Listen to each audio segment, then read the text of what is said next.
Nesses próximos... Obrigada, Cris.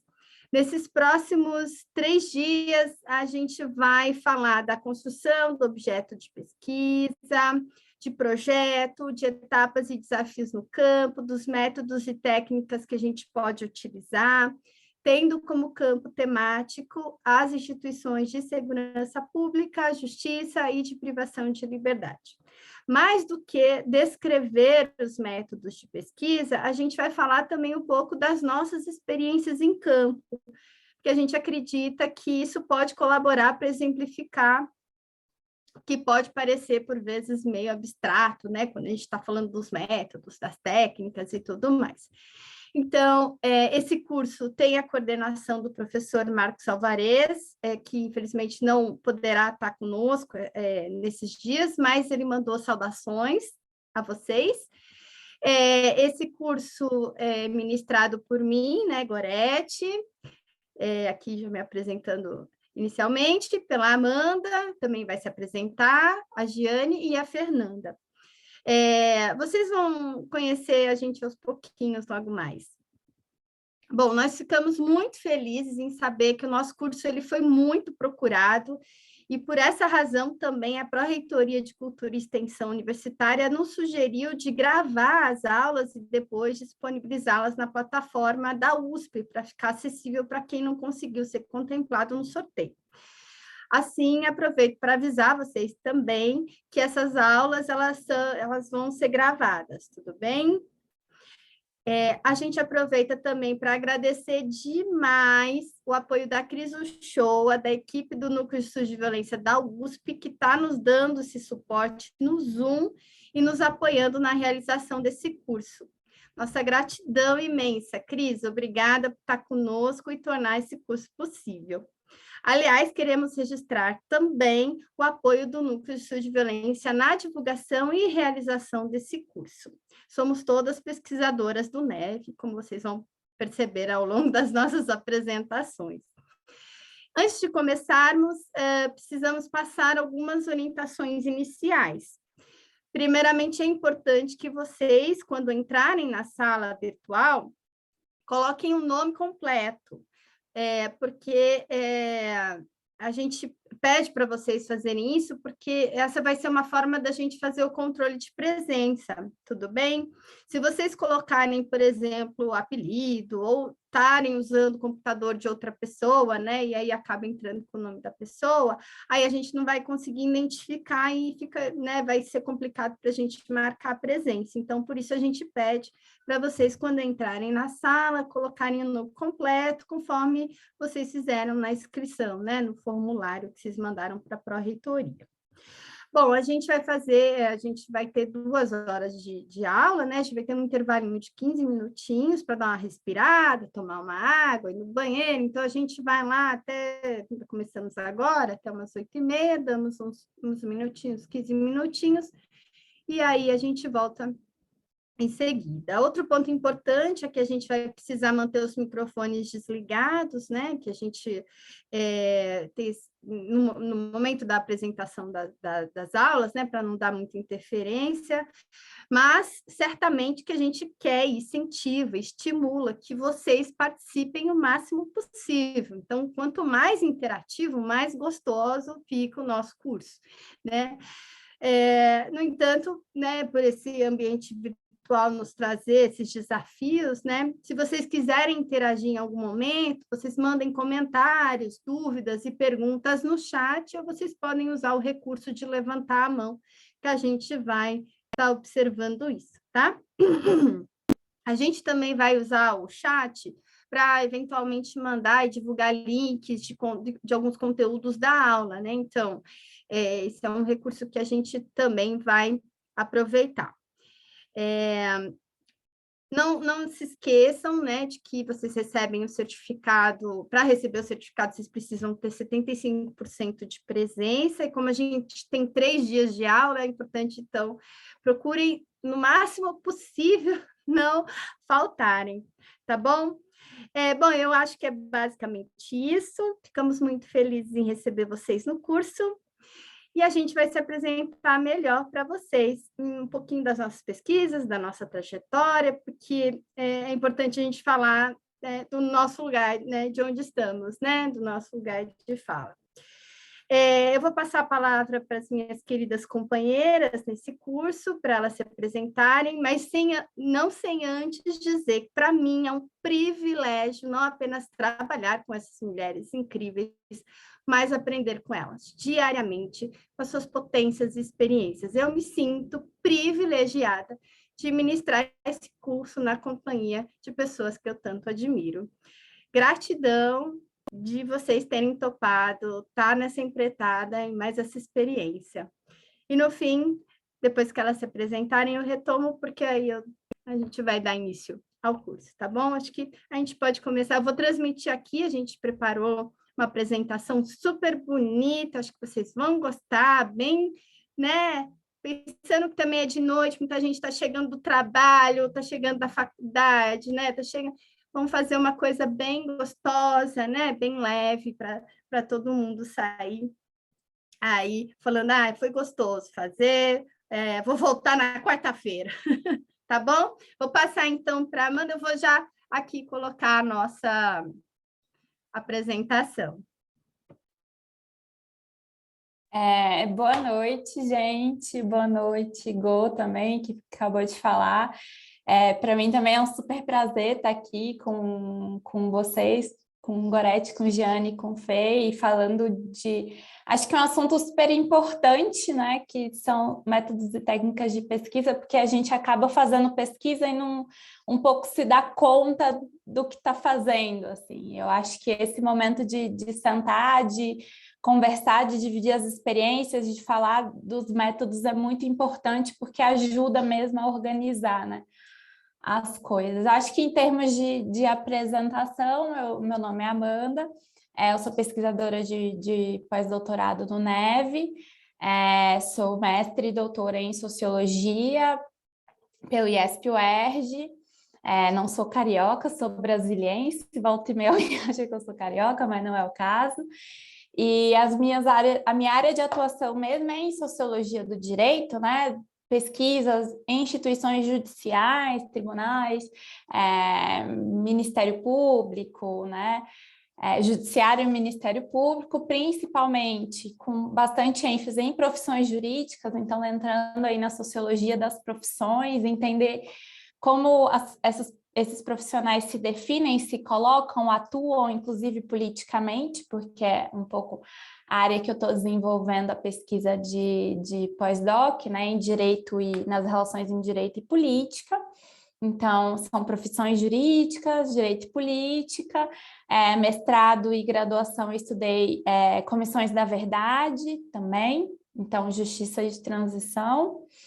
E atualmente eu trabalho bastante com operações anticorrupção, né? Especialmente duas, que é a Lava Jato no Brasil e a Mãos Limpas ou Manipulite na Itália, mas a ideia é avançar, né? Criar aí ferramentas de análise para outros casos de grande repercussão que não necessariamente envolvam corrupção. Então, eu quero contribuir nesse sentido, né? Falar das minhas experiências, das dificuldades de lidar com esse tema, e, enfim, né? Tentar ajudar vocês aí na construção dos projetos e pesquisas.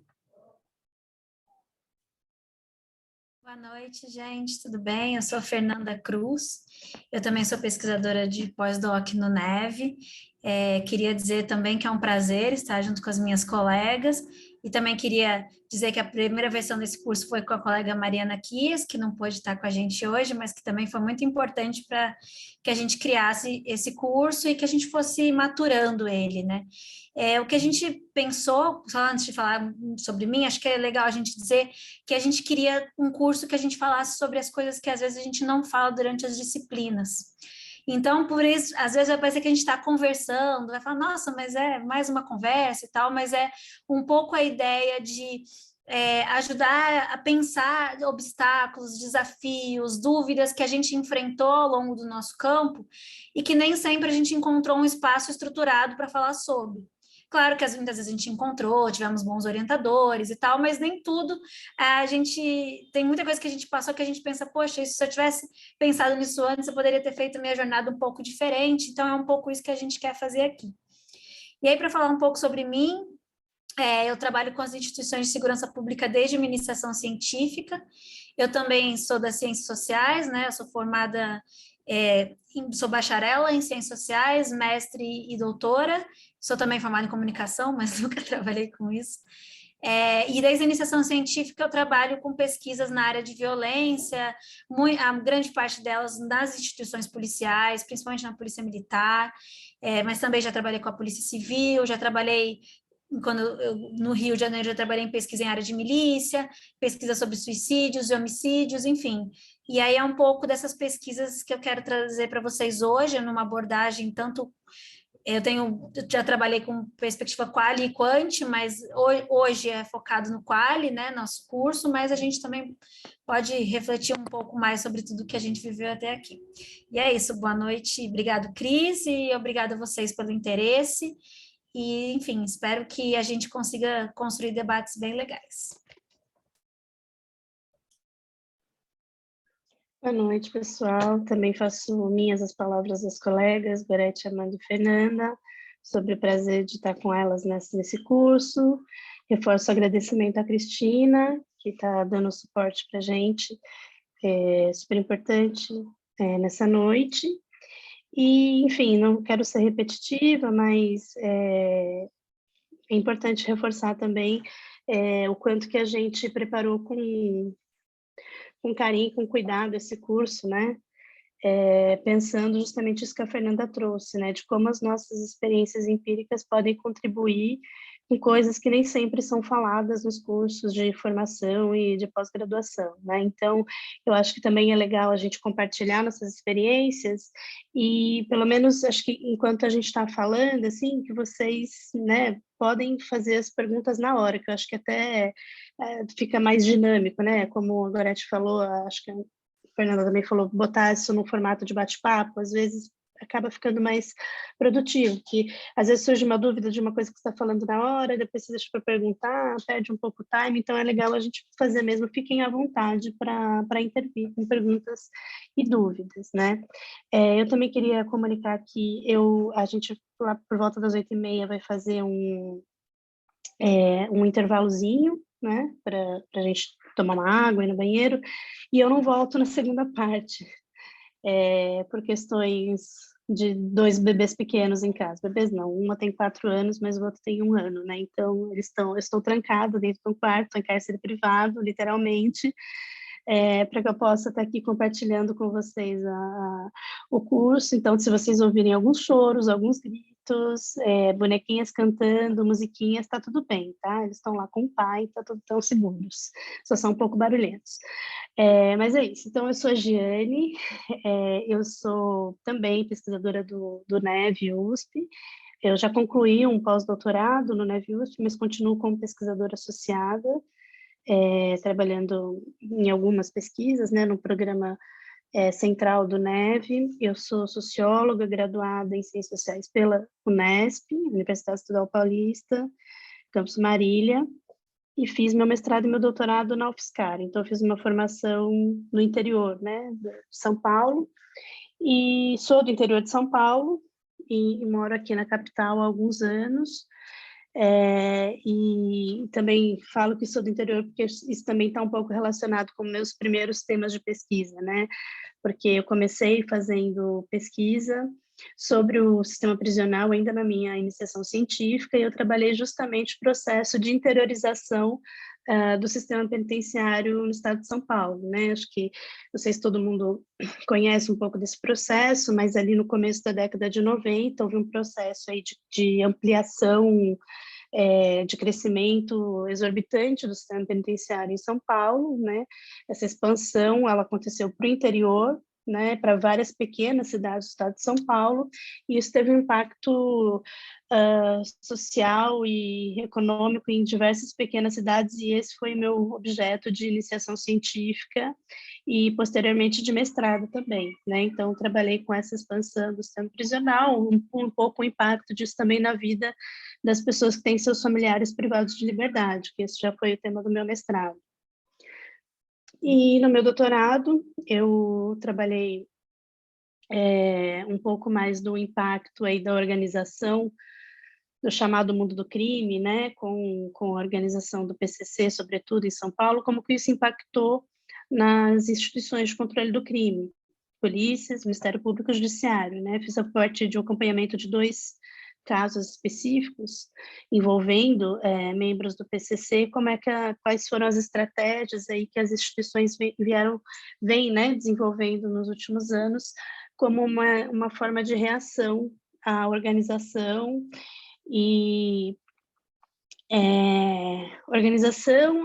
também estratégia de controle, né, em relação, sobretudo, ao PCC, né? Então, no doutorado, que eu ampliei um pouco mais o escopo de instituições, digamos assim, que eu trabalhei, né? Que eu trabalhei com polícias, principalmente civil, né, no aspecto da investigação sobre os crimes, Ministério Público, Judiciário. Depois dessa formação, né, em graduação, mestrado, doutorado, também trabalhei em diversas pesquisas também relacionadas à polícia, né, trabalhei questão da filtragem racial no trabalho da Polícia Militar, um pouco disso, uma pesquisa que teve bastante repercussão na época. E também trabalhei bastante com audiências de custódia, né? Então tem uma interface muito grande ali entre justiça e segurança pública, né? Sistema de justiça e segurança pública. Tenho trabalhado bastante nessa linha.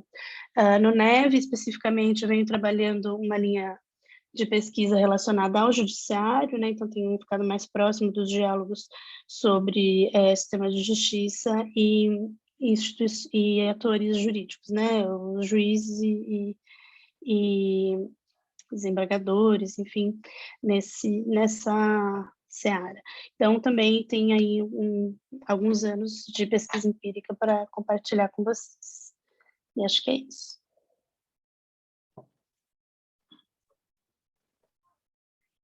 Bom, agora vou me apresentar, então. Meu nome é Gorete, também sou pesquisadora do NEV. Eu comecei, né, entrei no curso de Ciências Sociais e minha iniciação científica foi sobre uma chacina, sobre o julgamento de uma chacina. Então, desde a iniciação científica, eu já peguei leve na temática.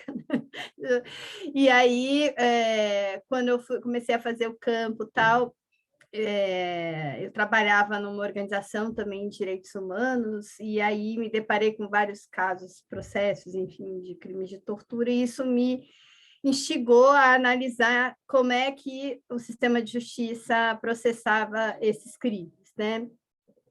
E aí desenvolvi minha dissertação de mestrado sobre essa temática, né? Buscando entender como que o Poder Judiciário julgava crimes de tortura em São Paulo, né? Que foi o meu foco de análise. Depois, eu assumi a coordenação de uma pesquisa no NEV sobre prisão provisória e lei de drogas, em que a gente fez uma grande pesquisa, porque a gente mobilizou vários recursos, né? Desde análise em autos de prisão em flagrante, até entrevista com policiais civis e militares, promotores, juízes, defensores, mas também a gente assistiu audiências de instrução e julgamento na época, enfim, foi uma pesquisa muito instigante que acabou desenvolvendo a temática da minha tese de doutorado, que foi sobre a centralidade da narrativa policial nos processos de tráfico de drogas, em que daí, aproveitando o momento, né, da implementação das audiências de custódia, eu fui tentar observar como é que os casos de prisões por tráfico de drogas, né, estavam sendo tratados nesse tipo de audiência.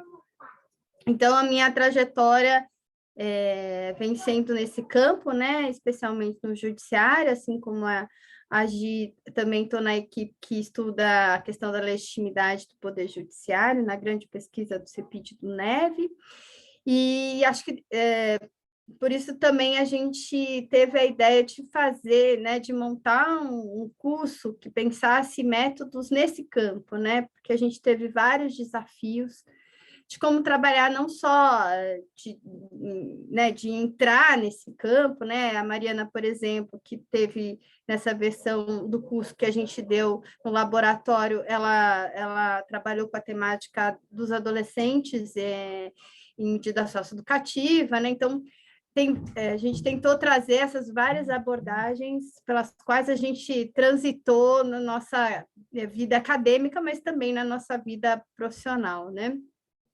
E é um pouquinho o que a gente quer trazer aqui para vocês. Eu vou, então, iniciar. Eu tentando mexer aqui na apresentação, peraí. Aí. Antes de começar, acho que é importante a gente trazer um pouco do perfil, né, de quem se inscreveu no nosso curso, né, de quem vai fazer o curso. A gente teve um retorno de 29 respondentes, né? O perfil chama a nossa atenção, né, que é bastante gente da graduação, né, tem algumas pessoas que estão no mestrado ou que já concluíram o mestrado, que estão no doutorado, que fizeram especialização, mas a gente viu que uma boa parte ou está na graduação ou concluiu a graduação, né?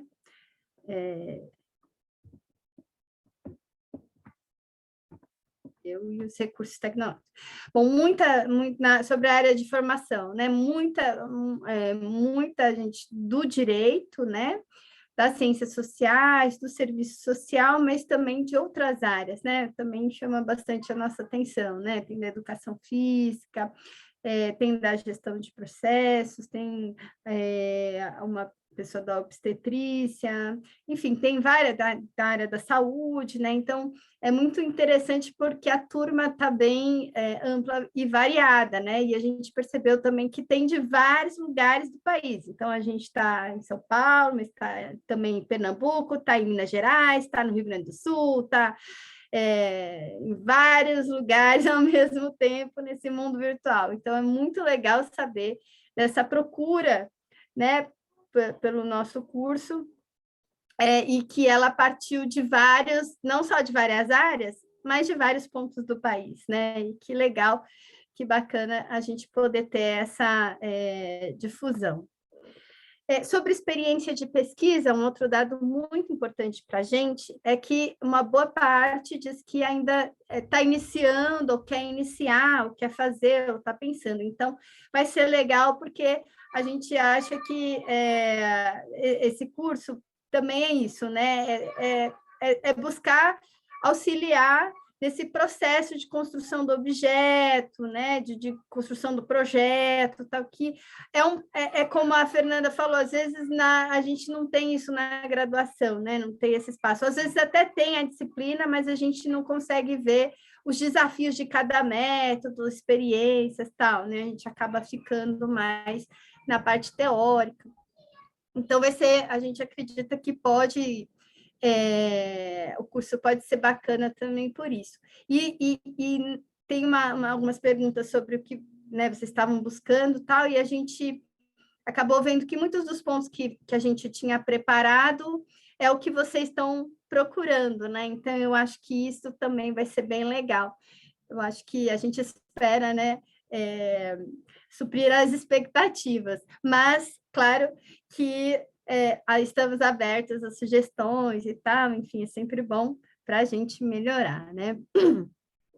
E aí, essa coisa, né? Como é que a gente inicia a pesquisa, né? Existe um começo, né? Por onde começar? Como começar? Né? Acho que essas questões perpassam todo mundo que fala, seria legal pesquisar isso daqui, mas como é que faz? Como é que começo? Né? Tem começo, né? Tem um passo a passo, tem um jeito para fazer, e eu acho que cada um acontece de um jeito, né? Como a Gi falou, né? A experiência dela com a questão da interiorização, da questão das unidades prisionais, tal, isso perpassou a trajetória, né? São, às vezes, coisas que a gente é pegado pela pesquisa também, né? Então, por onde a gente começa? Muitas vezes, por onde a gente já está também, né? É só a gente, às vezes, olhar que a gente pode estar diante do nosso objeto. E aí tem uma pergunta, quem é das ciências sociais, talvez sempre se arrepia com ela, né? A gente se arrepia com ela. Quem não é das ciências sociais, a gente faz uma reformulada aqui, porque tem uma questão que é a seguinte: como que eu transformo um problema social num problema sociológico? E aí, para a gente adaptar um pouquinho, para não ficar tanto no âmbito da sociologia, né, como é que eu transformo um fenômeno social num problema de pesquisa? Né? Como é que eu faço essa transição? Né? Como é que eu construo isso? E aí, aqui são, na verdade, são algumas ideias, né, propostas de como isso vai se processar, né? Então, aqui a gente trouxe algumas referências, essa da pesquisa sociológica do Serge Balgan, que ele traz um pouco dos elementos que constituem essa tradução, digamos assim, né, de problemas sociais para o problema sociológico. Primeiro que para construir um objeto sociológico, a gente precisa desconstruir algumas noções de senso comum, né? Elaborar os conceitos, né, a partir de uma avaliação empírica. Então, a gente precisa, o Bourdieu chamaria isso de, a gente tem uma sociologia espontânea, né? As pessoas estão o tempo todo julgando sobre a sua realidade, sobre os fenômenos sociais, sobre os problemas sociais. As pessoas estão, né, têm o seu senso de julgamento, né? E por isso a construção de um senso comum, né? A gente partilha alguns julgamentos comuns e isso nos orienta, né, em nossas condutas na vida.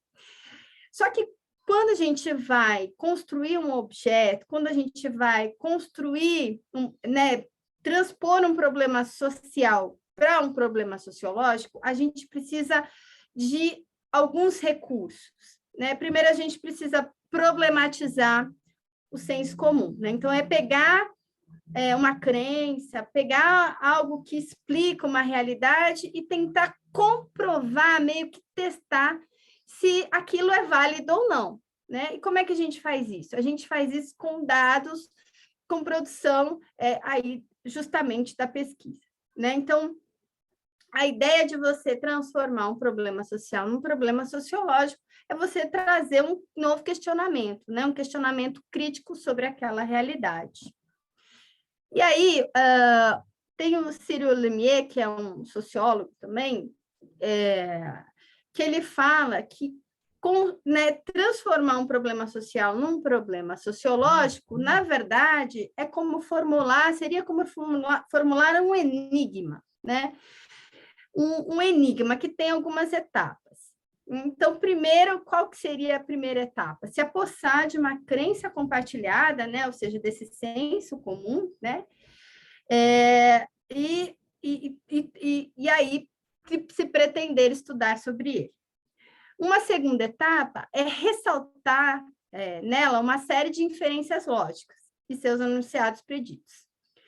Uma terceira fase é evidenciar um ou vários elementos empíricos que contradizem as inferências lógicas ou as predições. Então, você testar se aquilo de fato acontece ou não, né? E, no final, é perguntar-se se essas crenças compartilhadas, elas, né, são relativamente próximas àquilo que o objeto, o que você está encontrando, se são verdadeiras ou não, né? Para dar um exemplo, para ficar mais concreto, né? A formulação, por exemplo, do Durkheim, né? O suicídio é um problema social, ok. O que ele fez? Ele falou: há uma ideia corrente de que o suicídio é estritamente pessoal, somente levando em conta a história do indivíduo. Então, ele as pessoas dizem que quando alguém decide se matar, é uma decisão pessoal, individual, né? Isolada. Na etapa 2, portanto, a taxa de suicídio deverá ser ser algo aleatório, né? Porque não há padrão, né? Cada indivíduo é particular e único. Só que daí, quando ele vai levantar os dados, ele percebe que existe uma regularidade na taxa de suicídio a cada 100 mil pessoas, né? A cada 100 mil habitantes, ficando lá entre 10 e 12 pessoas. Ora, aí a etapa 4, a formulação do enigma. Ora, se o suicídio é tão pessoal, por que, então, dessa regularidade? Um outro exemplo bem simples, rapidinho, só para fixar. Etapa 1, uma crença que circula na polícia. A polícia prende, a justiça solta. Etapa 2, inferência. Então tá. Então, se é isso, se a polícia prende, a justiça solta, a maioria das pessoas presas pela polícia é colocada em liberdade, certo? Tá. Vamos testar. O Brasil ocupa o 3º lugar dos países com a maior população prisional no mundo, com mais de 900 mil pessoas presas, né, segundo dados oficiais. Vamos à 4ª etapa. Ora, se o juiz solta, porque somos um dos países que mais encarcera. Enigma. Então, é um pouco para dinamizar, né? Claro que é bem genérico, mas é mais para a gente, para vocês entenderem o processo, né? Pegar essa crença, esse senso comum, falar, ok, mas se isso é verdade, isso tem que acontecer. Daí você vai lá e compara com dados, pesquisas, né? Com outras, né? Com outras informações, ver se confirma, se não confirma. Se não confirma, temos um enigma, né? E aí eu vou passar agora a palavra para Giane.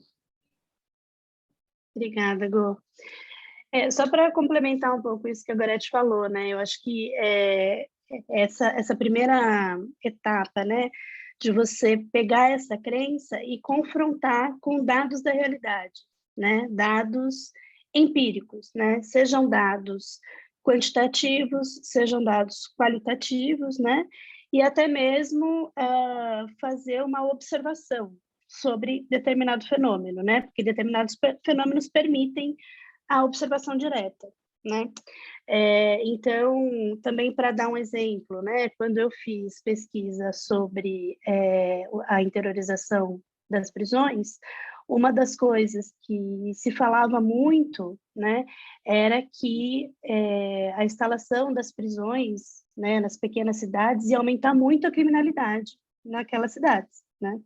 Então, havia esse senso comum, essa crença, né? Então, uma das primeiras coisas que eu fiz foi olhar para os dados sobre criminalidade naquele local. Peraí, vamos ver se isso acontece mesmo, se isso é um senso comum que foi criado. E aí você começa, por diversas fontes também, a fazer essa comparação, né, para criar esse enigma, como a Gorete falou. Outra coisa que se falava muito, a circulação das visitas, né, das famílias na cidade deixa a cidade mais violenta, né? Então as visitas também, as visitas das pessoas que são presas, e havia um senso comum de que essas visitas também eram pessoas criminosas. Então isso ia aumentar a criminalidade da cidade. Então também é outro senso comum criado em torno desse processo de interiorização. E aí a gente vai pesquisa e também confronta tanto com dados criminais quanto com dados de observação, né? Vamos ficar junto com esse grupo, vamos ver o que esse grupo realmente está fazendo e quais são os elementos que compõem essa crença, né? Por que as pessoas passam a acreditar nisso? O que está por trás da criação desse senso comum, né? Desse conhecimento compartilhado, né? Por mais que ele não se sustente empiricamente, né? Então, uma palavra que a gente usa muito aqui nesse curso vai usar é o empírico, né? O tal do empírico, que é justamente isso, é o processo de fazer a pesquisa, acompanhando o fenômeno, indo até o local, buscando os dados daquele local, sejam por dados estatísticas oficiais, sejam por entrevistas, né? Enfim, isso tudo faz parte da construção da pesquisa, da construção científica, né? E quando a gente fala de pesquisa, né, a gente tem diversos tipos, diversas naturezas de pesquisa, né? A gente tem pesquisa científica, pesquisação, pesquisa de opinião, pesquisa, enfim, uma série delas. E a gente aqui na nossa experiência, tem mais familiaridade com a pesquisa científica, que é o que a gente produz na universidade, né? Acho que essa é uma característica do Brasil também. As pesquisas científicas, elas são produzidas em sua imensa maioria, com perdão da redundância, dentro das universidades, né? Os centros de pesquisa estão dentro das universidades e a própria formação, né? Nossa formação, com mestrado, doutorado, também é pautada na pesquisa científica. E nesse escopo, a gente pode pensar em dois termos, né? A pesquisa qualitativa e a pesquisa quantitativa, né? Então, a gente vai focar, né, nossas experiências aqui são mais ligadas à pesquisa qualitativa, embora nas nossas trajetórias a gente tenha aí passado por métodos quantitativos também, pesquisas quantitativas, mas a gente vai trazer para esse curso técnicas mais focadas à pesquisa qualitativa, né? Então, o que significa falar de pesquisa qualitativa? A gente está falando de apreender aspectos não quantificáveis de um determinado fenômeno social, né? Então, uma pesquisa quantitativa, ela é muito mais ligada aos números, aos percentuais, às taxas, né? a determinado fenômeno quantificável. A gente quantifica determinado fenômeno, né? Então, uma pesquisa de opinião, uma pesquisa eleitoral, ela vai sempre tentar quantificar a opinião das pessoas e a adesão a uma determinada ideia, mais ou menos, tantos por cento, tanta taxa, né? A gente não, a gente quando está falando em pesquisa qualitativa, a gente não necessariamente, a gente pode, inclusive, construir conhecimento com base em percentuais, mas os nossos dados, eles não são tão quantificáveis, né? Os nossos dados são falas, os nossos dados são oriundos de observação, os nossos dados são a interação, são as interações entre pessoas e instituições, né? Então, nem sempre tem esse aspecto quantificável. Passa, por favor, o próximo slide. Aí tem uma citação aqui que eu acho que ela deixa isso bem explícito para a gente, e também fala um pouco da complementariedade dessas duas pesquisas, né? Pesquisas qualitativas e quantitativas se complementam, mas são de natureza diversa.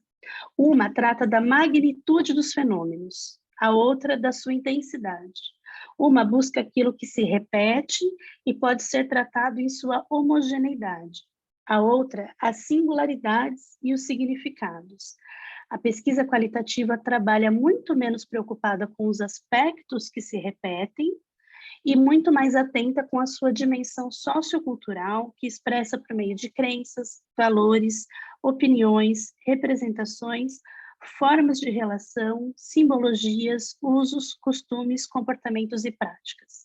A abordagem qualitativa não está isenta de parâmetros e normas que possam dar-lhe o status de cientificidade, né? Isso também é importante dizer, porque durante um certo tempo aí no campo da pesquisa, houve muito uma tentativa de não validar como científica uma pesquisa qualitativa, né?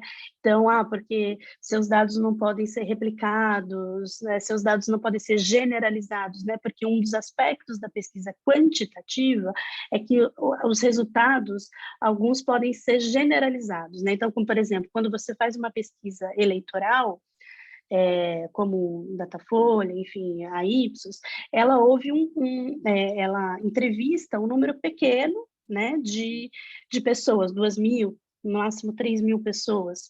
E isso acaba sendo generalizado para toda a população não, mas todos os eleitores brasileiros, né? Então, a pesquisa quantitativa, ela permite isso. A pesquisa qualitativa, como ela está muito mais circunscrita a um contexto, como está aqui nessa situação, a valores, a opiniões, isso tudo está muito circunscrito a culturas determinadas e contextos determinados, a gente não costuma fazer generalizações em relação a isso. Porém, isso não deixa de ter cientificidade, né? Isso não deixa de ser uma pesquisa científica, porque para você ter uma pesquisa científica, você não precisa ter dados generalizáveis, resultados generalizáveis. O que vai dar característica de cientificidade, característica de pesquisa científica para a sua pesquisa, é o seu rigor, né, na escolha dos métodos, o seu rigor ao aplicar esses métodos, as suas ferramentas, né, a forma como você coleta esses dados, quais ferramentas você usa e a forma correta de coletar esses dados e tratar esses dados, né, mesmo que sejam qualitativos, e, sobretudo, a ética científica em se fazer a pesquisa, e a gente vai passar por tudo isso ao longo do curso. Então, já dei um spoiler aqui de coisas que a gente vai falar nos próximos encontros, inclusive, né? Então, dito tudo isso, né, a gente vai focar na pesquisa qualitativa. E aí, eu trago uma questão também que eu acho que é muito pertinente para esse curso, porque a gente está falando aí de um curso em instituições, né, de justiça e privação de liberdade, e a maioria aqui também é formada em direito, né, nesse curso, a maioria já teve alguma determinada experiência, e é muito comum também que nessa área a gente faça pesquisa, muitas vezes queira fazer uma pesquisa num objeto com o qual a gente já trabalhou, ou no objeto no qual a gente trabalha, numa instituição que a gente trabalha, né? Então, nesse sentido, a gente precisa ter um processo, passar por um processo que a gente chama de estranhamento do objeto, né? Quando eu, por exemplo, trabalho numa instituição de privação de liberdade, mas eu quero fazer uma pesquisa sobre essa instituição de privação de liberdade, só que eu já conheço muito bem essa instituição, né? Porque eu trabalho ali, conheço os trâmites, conheço as pessoas, conheço as rotinas. Como é que eu faço para fazer uma pesquisa sobre um lugar que eu conheço tão bem, né? Será que eu já não sei tudo sobre esse lugar? Né? Então, na verdade, isso é uma questão pertinente também para a gente passar por esse processo de estranhamento, porque eu posso conhecer muito bem esse lugar, mas eu conheço muito bem esse lugar a partir de uma posição determinada de trabalho, a partir de uma posição determinada como profissional, como a pessoa que exerce rotinas dessa instituição, como uma pessoa que faz parte dessa instituição, né? Só que para fazer a pesquisa nessa instituição, eu preciso ser uma pesquisadora e não uma funcionária da instituição. E acho que isso deve acontecer com muitos de vocês, isso, de certa forma, também aconteceu comigo quando eu fui estudar a minha cidade, né? Eu comecei a fazer pesquisa, eu sou de uma cidade muito pequenininha aqui do interior de São Paulo, né? Que passou por esse processo de expansão prisional, teve, enfim, recebeu... É uma cidade que tem cerca de 18 mil habitantes e 2 grandes unidades prisionais, né? E isso tudo impacta muito na dinâmica da cidade, é uma cidade que todo mundo se conhece, e eu era uma pessoa que era conhecida, uma família que estava ali há muito tempo. Eu também, para pesquisar esse fenômeno, sendo que eu vivenciei esse fenômeno na minha vida, eu precisei passar por um processo de estranhamento desse objeto, né? Então, eu acho que isso também acontece muito quando a gente está vinculado a uma instituição. Para isso, tem um texto muito bom que a gente deixou nas referências, né, que é do Gilberto Velho, que é Estranhar o Familiar, né, Estranhando o Familiar, que também ele fala de outro processo, de estudar uma vizinhança, enfim. Então, acho que esse processo precisa estar no horizonte de quem quer fazer pesquisa em alguma instituição que já tem um vínculo ou um conhecimento prévio. Porque é totalmente diferente você falar de uma posição ou de funcionário ou de trabalhador de uma instituição, ou até mesmo sendo familiar de alguém, né? Quero estudar, por exemplo, o judiciário, mas meu pai, meu avô, minha mãe é juiz, minha irmã é promotora, né? Eu vivo esse ambiente o tempo todo, então eu quero estudar essas carreiras. Você também vai ter que passar por um processo de estranhamento, né? Para que você não leve conhecimentos prévios e até um pouco daquele senso comum, né, que a gente discutiu no começo, para a sua pesquisa científica, e que você acabe incorrendo em afirmações e erros que não necessariamente é o que o seu campo ou seus interlocutores vão mostrar ao longo da pesquisa, né? Então, esse é o processo de estranhamento que a gente costuma falar. Pode passar agora, por favor. Se alguém quiser fazer algum comentário sobre isso, tá? Bom, e a partir da ideia, então, né, de como a gente tem a ideia... Tem alguma pergunta no chat, é isso? Tem um Preciso... comentário Você consegue ver ele aí?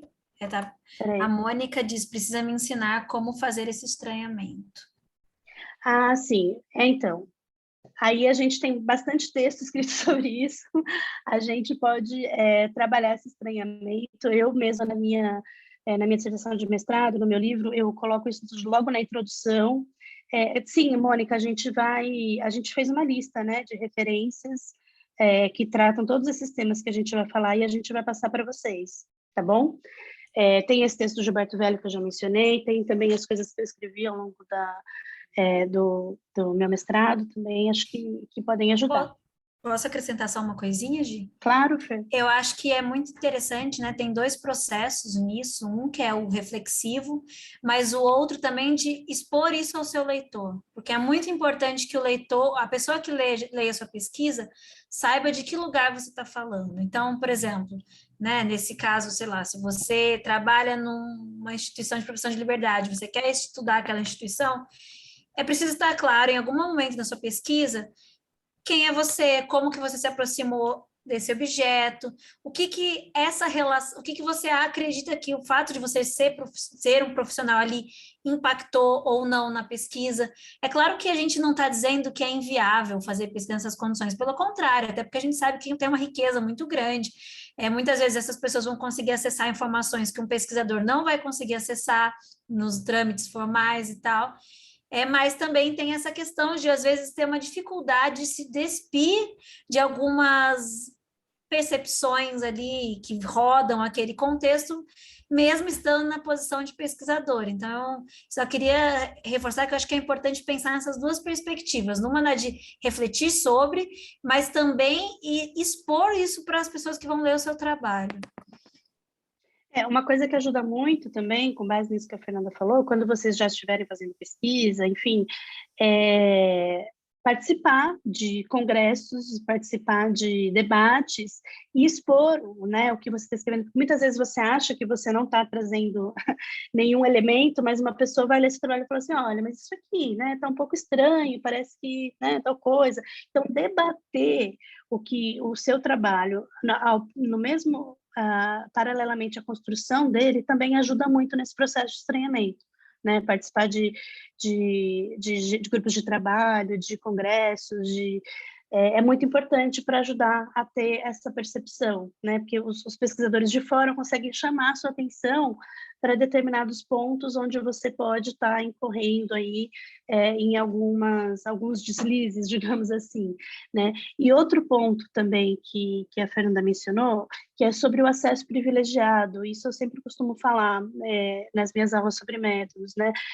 Como ela mencionou, eu trabalho, sei lá, na Fundação Casa, e eu quero fazer uma pesquisa sobre a Fundação Casa, eu conheço todo mundo, eu vou conseguir acessar vários dados que outras pessoas não conseguem. Isso é um problema? Não, isso não é um problema, isso se chama acesso privilegiado, né? E o acesso privilegiado em si não é um problema, ele é um problema quando ele não é explícito, né? Quando você não torna isso explícito para os seus leitores, para os seus pares, para os seus colegas, né? Então, olha, eu tenho um acesso privilegiado aqui, tá? Eu vou fazer essa pesquisa dentro de todas as condições éticas, mas isso tem que ficar claro para todo mundo, inclusive para quem está sendo pesquisado, né? É uma questão ética e acho que a gente vai falar isso mais para frente, mas também estou dando mais um spoiler. Me desculpa, Fê. Bom, então, temos a questão, né? Temos o problema, temos a questão, temos o estranhamento, a necessidade dele ou não, né? E aí a gente precisa de construir um projeto de pesquisa. E esse projeto precisa ser construído dentro de alguns parâmetros científicos que já estão consolidados, né? E vamos pensar um pouco neles, né? Temos um tema. O que é o seu tema de pesquisa, né? Você está pesquisando qual tema? O que eu vou pesquisar, né? O tema é o que eu vou pesquisar. Então, eu vou pesquisar o sistema prisional, eu vou pesquisar as polícias, eu vou pesquisar o judiciário, eu vou pesquisar, tal, é meu tema, né? Meu grande tema. Aí o seu objetivo, ou os seus objetivos, né? Você está pesquisando isso para quê, né? O que você quer descobrir pesquisando isso, né? Então, eu quero qual é o meu objetivo em estudar a interiorização das prisões? Meu objetivo é descobrir qual o impacto que as prisões, a instalação de prisões em pequenos municípios gera para aquela pequena cidade. São impactos sociais? São impactos econômicos? Gera impacto, em primeiro lugar, né? Gera impacto, né? Impacta a dinâmica da cidade, social, econômica, criminal, né? Então, são os meus objetivos destrinchar esses impactos, né? Meu tema é o impacto. E aí a justificativa, você tem que justificar a relevância da sua pesquisa, né? E muitas vezes a gente enrosca nisso, né? Porque às vezes a gente tem uma certa humildade de achar que a gente não... uma humildade exagerada, que, nossa, minha pesquisa não serve para nada, né? Não vai ajudar em nada. Às vezes a gente também tem um negócio super estimado da sua própria justificativa, né? Da sua própria pesquisa. Minha pesquisa precisa ser, justifico minha pesquisa porque ela vai revolucionar, né, o conhecimento das ciências sociais, então nem uma coisa nem outra, né? Vamos pensar ali em termos práticos, né? Quais as justificativas, né? Eu acredito que a minha pesquisa ela pode contribuir, né? Tanto para a construção, né, do campo de conhecimento. Eu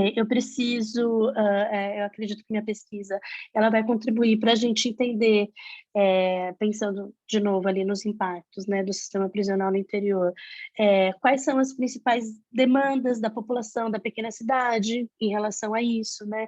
Se tem algum impacto estrutural que não é pensado, né, para além dos impactos aí do senso comum. A instalação das prisões tem algum impacto ambiental, social, né? Então, tem uma série de justificativas que eu posso traçar, né, para dizer por que essa pesquisa é importante, né? E aí é um processo de reflexão. Isso é justificativo. E a metodologia? A metodologia é como eu vou pesquisar, onde eu vou pesquisar e o que eu vou usar, quais são as minhas ferramentas para usar, quais as ferramentas que eu vou acionar para fazer a pesquisa, né? A pesquisa, ela é uma coleta de dados, né? E aí a gente está falando, dados não são só números, né? Como eu disse no começo, os dados qualitativos, eles podem ser obtidos por meio de várias ferramentas, das quais a gente vai falar aqui. A gente pode obter essas ferramentas nas representações das pessoas, das instituições, dos atores, na observação da interação entre atores, instituições. A gente pode obter analisando documentos, inquéritos, processos, protocolos, legislação, enfim. Há uma série de instrumentos para obter esses dados qualitativos, né? E, por fim, um cronograma, né? Quando eu vou fazer essa pesquisa e quando eu vou fazer, quanto tempo vai durar minha pesquisa, né? E esses parâmetros, eles são dados, no caso das pós-graduações, mestrado, doutorado, são dados pelos programas, mas, em geral, mestrado 24 meses, doutorado 48 meses, outros tipos de pesquisa aí varia muito do financiamento e tal, e aí distribuir dentro desse período total que eu tenho para fazer a pesquisa, o que eu vou fazer cada coisa. Cronogramas são sempre uma projeção, uma idealização. A Amanda está se borrando de rir ali, porque toda vez que a gente fala em cronograma, é uma coisa quase utópica, né? A gente nunca consegue cumprir um cronograma exatamente como ele foi pensado, mas é muito importante que a gente tenha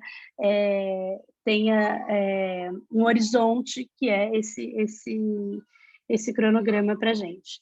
Pode mudar, Gô, por favor? Bom, outro passo importantíssimo é o que já foi feito sobre o tema e o que já existe no campo de pesquisa que eu estou pesquisando, né? Para isso é que a gente faz uma revisão bibliográfica. Ninguém vai inventar roda, né? A gente vai fazer uma pesquisa, essa pesquisa ela pode ser muito original, mas mesmo sendo uma pesquisa muito original, pode ter certeza que alguma coisa já foi dita sobre esse tema ou sobre esse campo, né? Então, é importante, um dos primeiros passos de pesquisa é você procurar quem já falou sobre o tema, como falou, né? Então, como foi feita a pesquisa, quais técnicas, quais métodos, né? No que a minha proposta, ela concorda, avança, discorda em relação ao que já existe, né? Ou seja, em relação a isso aqui que já foi dito, né? Tinha uma professora que falava assim, né? O conhecimento é um muro de tijolos, né? E aí a gente vai colocando tijolinhos. Então, se a sua pesquisa conseguir colocar um tijolinho para aumentar esse muro, você já pode ficar muito feliz. Então, qual é o meu tijolinho na construção desse muro do conhecimento, né? E a mesma coisa sobre o campo, né? Tanto sobre o tema quanto sobre o campo. Então, o que já foi falado sobre prisões, o que já foi falado sobre interiorização do sistema prisional, o que já foi falado sobre aumento da população carcerária, o que já foi falado sobre prisões em pequenas cidades, o que já foi falado sobre famílias de presos. Estou dando de novo o exemplo, tá, gente, da minha pesquisa de mestrado. Então, procurar isso em estudos anteriores. Isso, inclusive, é uma atividade que demanda bastante tempo e que deve estar prevista no cronograma, a revisão bibliográfica. E para isso a gente tem uma série de bases de dados, né? Uma série de bases bibliográficas, que são os lugares onde a gente consegue encontrar esses estudos. Cielo, o Google Acadêmico, a base de periódicos da CAPES. No caso das ciências sociais, né, tem a BIP, que a gente vai mostrar aqui, que é uma revista que faz balanços, né, das áreas de campos, balanços de temas, né, de vários temas. Então, existe uma série de bases que servem justamente para fazer esse tipo de revisão bibliográfica. A BIB, especificamente, né, a gente trouxe aqui, fez um balanço recente, acho que vocês conseguem ver aí, sobre esse campo aí de segurança pública e justiça criminal, né? Acho que é de 2018, não, 19 ou 20, é recente, tem menos de 5 anos, porque esses 2 anos de pandemia acabaram confundindo um pouco a nossa cabeça, né? Mas ela traz esse número, que está até o link aqui, também a gente vai mandar na revisão, nas referências, que esse número especial se chama Crime, Polícia e Sistema de Justiça no Brasil Contemporâneo. Uma cartografia incompleta, obviamente, porque não dá conta de pegar todos os estudos, dos consensos e dissensos na produção das ciências sociais, né? Então, tem todos esses artigos são balanços, né? Balanços do que foi produzido em cada um desses temas. Então, tem sobre a justiça criminal, tem sobre a violência, estatísticas oficiais, tem sobre o universo das dinâmicas criminais, tem sobre os estudos de polícia, tem sobre justiça, sistema de justiça, e sobre prisões, né? Então, é um número bem completo para essa nossa área de estudos. Você pode passar a próxima, por favor? Então, tem alguns textos aqui que a gente colocou, né, que são artigos que fazem balanços dessa temática. Esses sobre facções criminais, o anterior era sobre a justiça criminal, né, esse do Rodrigo e da Jaqueline, e o anterior sobre polícia e segurança pública, violência criminal e segurança pública. Então, quando vocês vão para esses balanços, isso ajuda muito, porque os autores já indicam, mais ou menos, quem já falou alguma coisa sobre tal tema, né? E aí também cada metodologia, né, na descrição metodológica de cada um desses artigos, eles mostram como que eles fizeram a revisão bibliográfica para chegar nesses balanços, que isso também pode ajudar vocês com a própria revisão bibliográfica da pesquisa de vocês. E por fim tem um livro também, né, que é recente, que é Sociologia Brasileira Hoje, que traz, em cada capítulo ele traz um tema da sociologia, né? Então tem sobre sociologia da cultura, sobre sociologia da educação, e no caso da sociologia da violência, né, e segurança pública, tem esse texto que é do Marcelo Campos, que é um colega nosso de pesquisa, e do professor Marcos Alvarez, e eles fizeram também um balanço, né? O capítulo do livro se chama Políticas de Segurança, Violência e Punição no Brasil, de 2000 a 2016. Eles fizeram esse balanço nesse período, né? Está dentro desse livro, Sociologia Brasileira Hoje. E o livro é de 2017.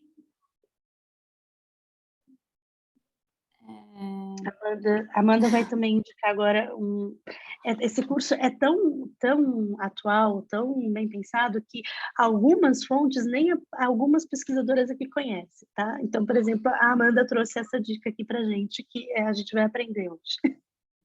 Então, eu ia perguntar se a gente já faz ou a gente faz o intervalo, porque são 8h35. Isso Acho que aqui podia vai ser terminar esse último Eu tema. acho que você faz, acha? Amanda, esse do Connect, tranquilo. vai mudar de assunto depois. Tá ótimo. Mas só porque, né, daqui a pouco tem um outro aflito perguntando. Mas, enfim, eu só queria apresentar para vocês uma ferramenta que não é uma ferramenta para você fazer. É para você fazer um double check, digamos assim, né? Que é um site que se chama Connect Papers. Eu vou mandar o link. Ele é um site que funciona melhor para textos em inglês ou em espanhol ou em italiano, enfim, porque as bases de dados nessas línguas são maiores. Em inglês vai ser muito melhor, né, para quem souber ler inglês, mas ele funciona também para o português. E aí, o que essa ferramenta faz? A partir do título do artigo, você pode ser o título ou pode ser o DOI, que é um número que identifica o artigo, né? Hoje a gente sempre publica e já tem esse número, que é um número que identifica o artigo para sempre, você não perde ele. Você faz uma busca no Connected Papers, e aí ele vai buscar, o que vocês estão vendo aqui, é um grafo em que o texto principal é esse texto que está mais escuro aqui, com uma bordinha meio rosa, que é o texto da Maria da Glória Bonelli, que é uma professora da Sociologia do Direito, o texto, o título é esse, Profissionalismo, Generificação e Racialização na Docência do Direito no Brasil, e esse grafo mostra onde que esse texto está situado na literatura, quais são as principais influências desse texto. Isso não quer dizer que sejam as referências que a Maria da Glória coloca no texto. Na verdade, ele mostra meio que o espaço da produção sobre esse assunto em específico. Aí ele vai dar em várias línguas, né? Aqui deu vários resultados em inglês, tem resultados em português também. E aí a ideia é você utilizar essa ferramenta para, por exemplo, você viu os balanços, você viu um texto, por exemplo, um texto muito fundamental, né? Você pode passar para o próximo, só para que eu acho que é mais fácil para eu dar o exemplo.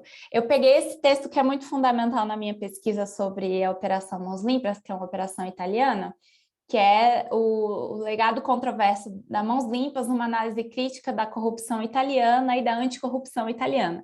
Esse é um texto absolutamente fundamental, porque ele é um texto que fala sobre esse problema, que era um problema para mim, que era do legado controverso, né? Por que uma operação anticorrupção não acabou com a corrupção na Itália? E aí, a partir desse texto, quando eu coloco ele no Connected Papers, ele vai me mostrar trabalhos anteriores sobre o tema. E aí é sobre o grande tema, não é necessariamente só sobre as mãos limpas, mas ele vai falar sobre corrupção. Então, por exemplo, ele está mostrando aqui esse primeiro texto, né, que é um país anormal como a classe política perdeu a ocasião de mãos limpas. É um texto anterior do autor que fala um pouco já sobre a operação. Mas aí tem uma entrevista, o texto logo seguinte é uma entrevista.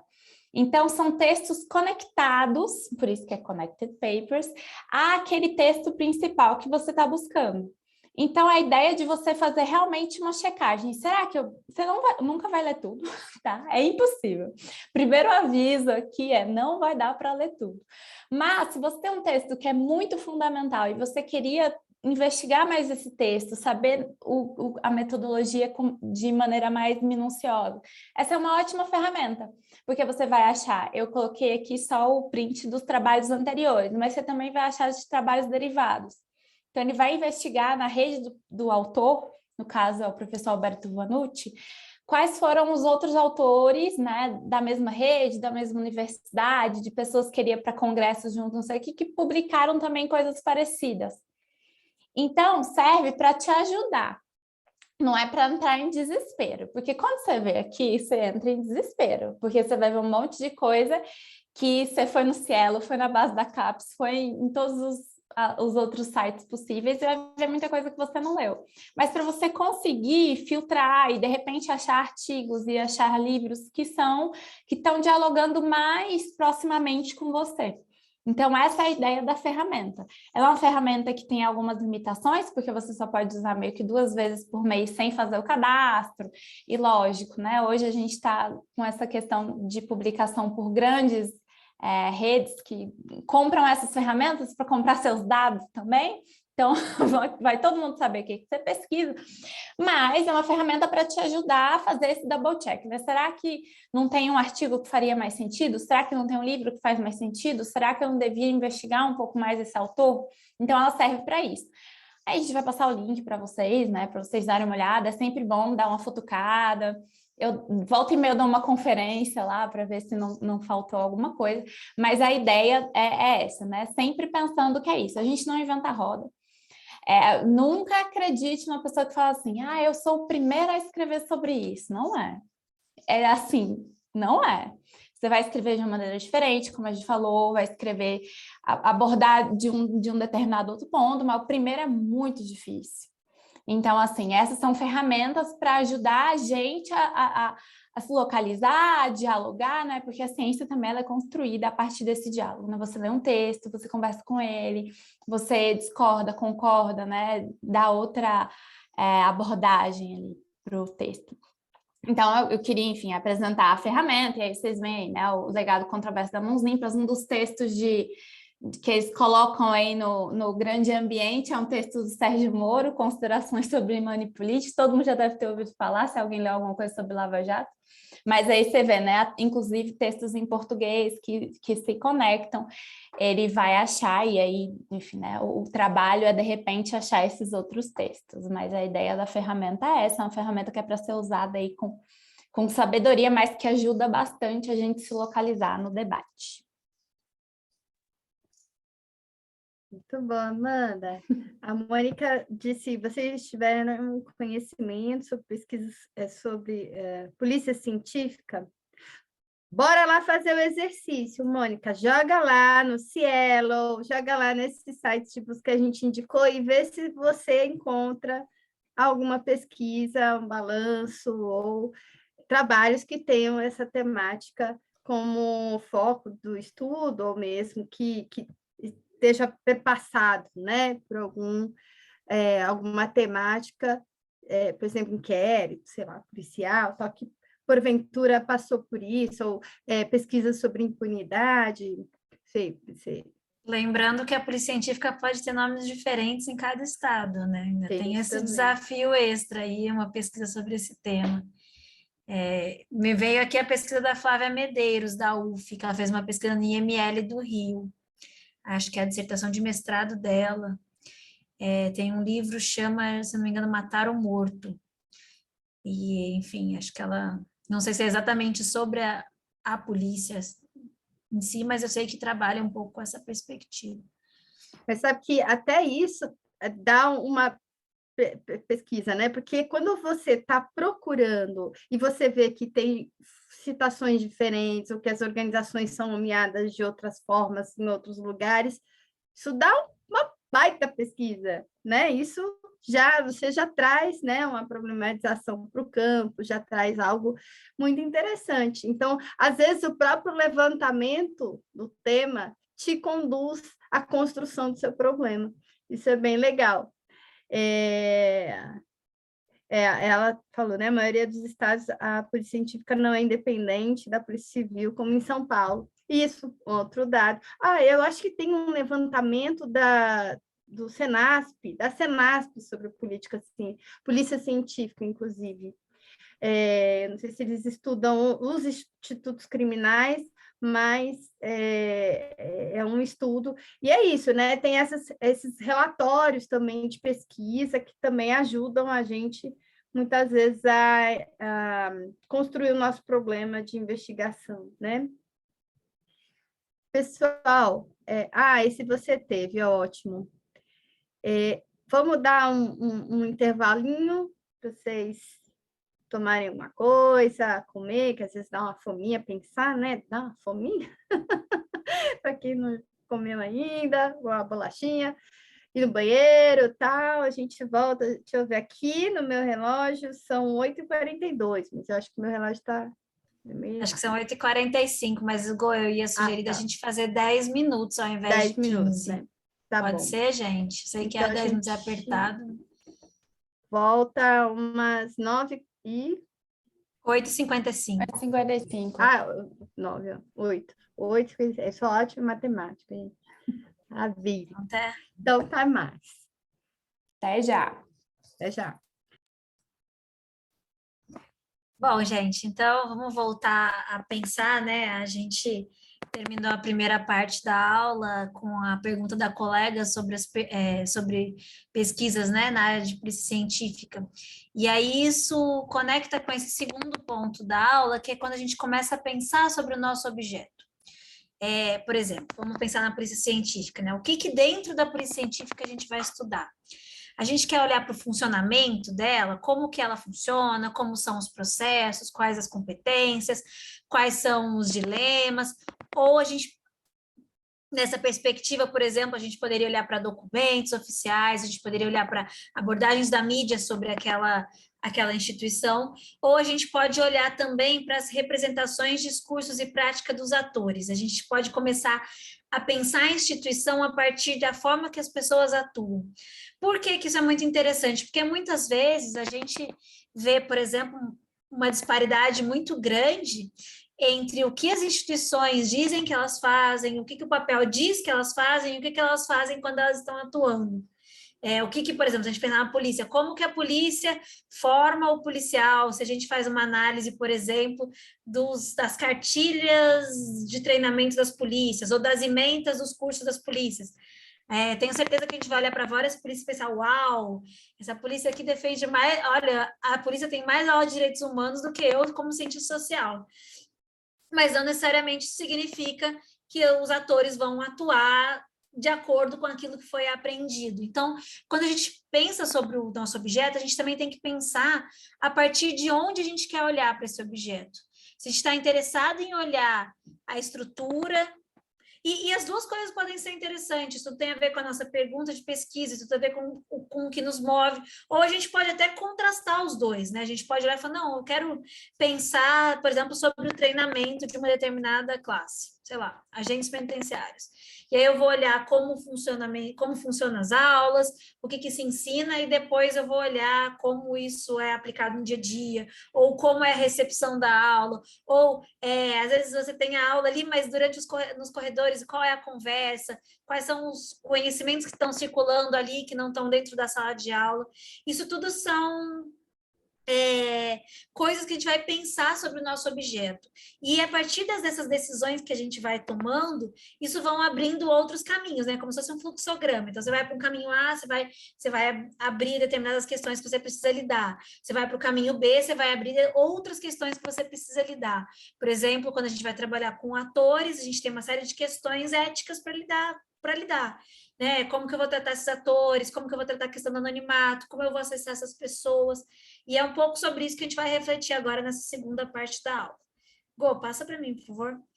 E aí, antes da gente entrar, acho que até esse slide tinha que ter vindo antes, mas como tem muitas pessoas aqui que estão nessa fase, né, que a gente entendeu que é essa fase de transição, aí graduação, pós-graduação, eu queria recomendar esse curso, que não está aparecendo aqui, eu acho, pelo menos para mim não está aparecendo o link embaixo, mas é um curso que foi dado por um professor do IESP, da UERJ, sobre construção de objetos de pesquisa.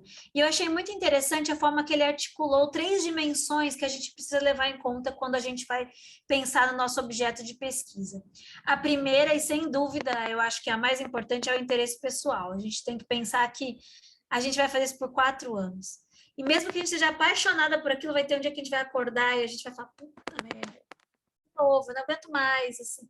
E por mais que a gente não esteja inventando a roda, à medida que vai passando o tempo, nós vamos nos tornando o maior especialista sobre exatamente aquele tema que a gente está fazendo, né? Sobre aquela abordagem, sobre aquela escolha, sobre aquele campo. Então, acaba sendo um processo muito solitário, né, e individual, e você precisa gostar daquilo, porque se você gosta daquilo já é difícil, se você não gosta é muito difícil. Então, às vezes a gente se vê, por exemplo, sei lá, muitos de vocês são do direito, digamos assim, eu adoro o tema, sei lá, de polícia, mas, putz, atualmente eu estou trabalhando num escritório que trabalha com o tema de direito ambiental. Então vou fazer logo uma dissertação no direito ambiental, porque é mais fácil, eu já estou aqui passando o dia inteiro fazendo isso. Não faça isso, porque vai ser muito penoso você fazer uma coisa que você não olha para aquilo e realmente se sente apaixonado e com vontade de contar para as pessoas e pensar, pô, eu poderia ficar aqui 1 hora falando sobre esse assunto, porque mesmo assim vai chegar um dia que vai ser difícil. Então, assim, o interesse pessoal é uma variável muito importante. A segunda variável, que acho que é bacana, assim, é essa questão do interesse social, né? De que medida isso aqui importa para a minha comunidade. E aí eu não estou falando no social assim, então, como isso vai mudar o mundo? Não, eu estou pensando no social assim, em termos de interesse para a comunidade científica, em termos de interesse para os meus pares, em termos de interesse num congresso. As pessoas estão discutindo sobre isso, vocês acham? Isso aqui é um tema que vai ter com quem eu falar sobre, isso aqui por algum motivo tem um apelo, por exemplo, né, eu estava colocando a tese dela que vem nesse momento de início das audiências de custódia, então você tem um momento que tem um interesse social muito latente naquele tema, as pessoas querem ler sobre aquilo, as pessoas querem entender aquilo que está acontecendo, existe uma demanda por pesquisa. E o último, que também é extremamente importante, é a viabilidade. Depois eu vou mostrar para vocês o que foi o meu primeiro resumo de tese, o que foi o resumo que eu entreguei, porque a gente tende a sonhar muito, né? Isso é uma coisa que a gente vê muito, por exemplo, quando a gente está conversando com pessoas que às vezes estão entrando no mestrado, a pessoa fala, não, eu quero fazer uma pesquisa que eu vou entrevistar presos que estão na segurança máxima. E aí a minha pesquisa vai descobrir por que essas pessoas fizeram os crimes que elas fizeram. Mas aí você pensa, tá, mas espera aí. Quanto tempo se precisa de autorização para entrevistar as pessoas que estão nessa prisão? O trâmite vai demorar 1 ano e meio. Poxa, mas o mestrado são 2 anos.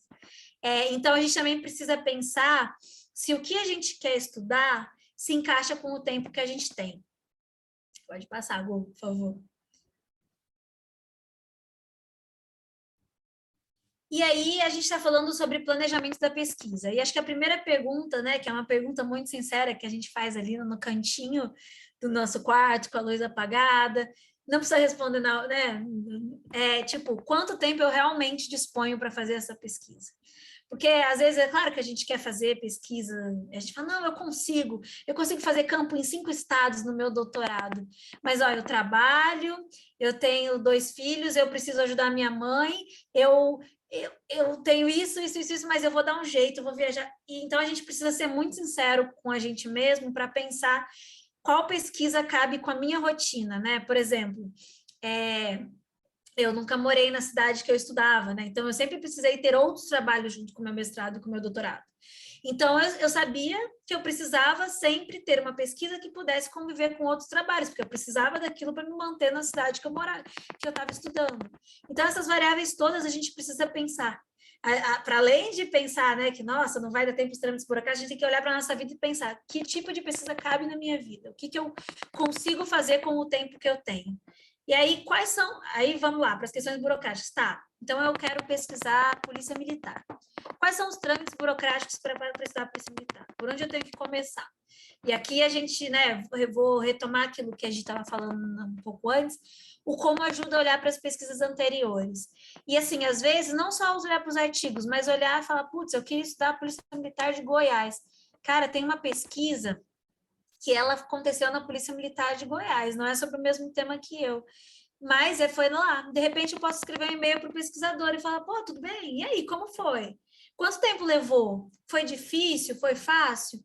E a partir daí você pensar e se você precisa esperar por eles, se eles não derem certo, se você tem um plano B. Eu tenho uma colega que queria estudar visitas íntimas nos presídios, e aí ela fez os trâmites burocráticos, e ela esperou, e chegou um determinado momento que ela falou, olha, não dá mais tempo de esperar. Se eu esperar mais, eu não vou conseguir fazer a pesquisa. E ela foi, não, então eu vou começar a ir para a porta das unidades no dia de visita, para ver se eu consigo conversar com as mulheres. Então, a gente também tem que começar, principalmente quando a nossa pesquisa demanda autorizações, a gente, infelizmente, no Brasil, a gente vive contexto que o acesso às instituições de segurança pública ainda é muito difícil. A gente já avançou em alguns sentidos, a gente ainda tem diferenças muito gritantes de instituição para instituição, de estado para estado, mas ainda é muito difícil acessar. São trâmites, muitas vezes, que levam muito tempo, que às vezes a gente não tem tempo para esperar, ou que demandam muitos braços de pesquisa. Então, por exemplo, se você está fazendo uma pesquisa com um financiamento externo, ou que você pode contar com uma grande equipe de pesquisa, às vezes você consegue encarar um determinado desses trâmites, mas, não, é minha pesquisa de mestrado, minha pesquisa de doutorado, depende só de mim, então, às vezes, você não consegue. Isso são coisas que você precisa mapear antes de ali no momento que você está planejando a sua pesquisa. E uma forma de mapear é conversando com colegas que vieram antes. Conversando com pessoas que podem te ajudar a abrir portas, conversando, meu orientador já pesquisou aquela instituição há tantos anos atrás. Será que ele pode me ajudar? Será que ele conhece algum caminho? Então, são todas as questões que a gente precisa se colocar. E sempre ter um plano B, porque o plano B pode precisar acontecer. Pode passar, eu acho que isso.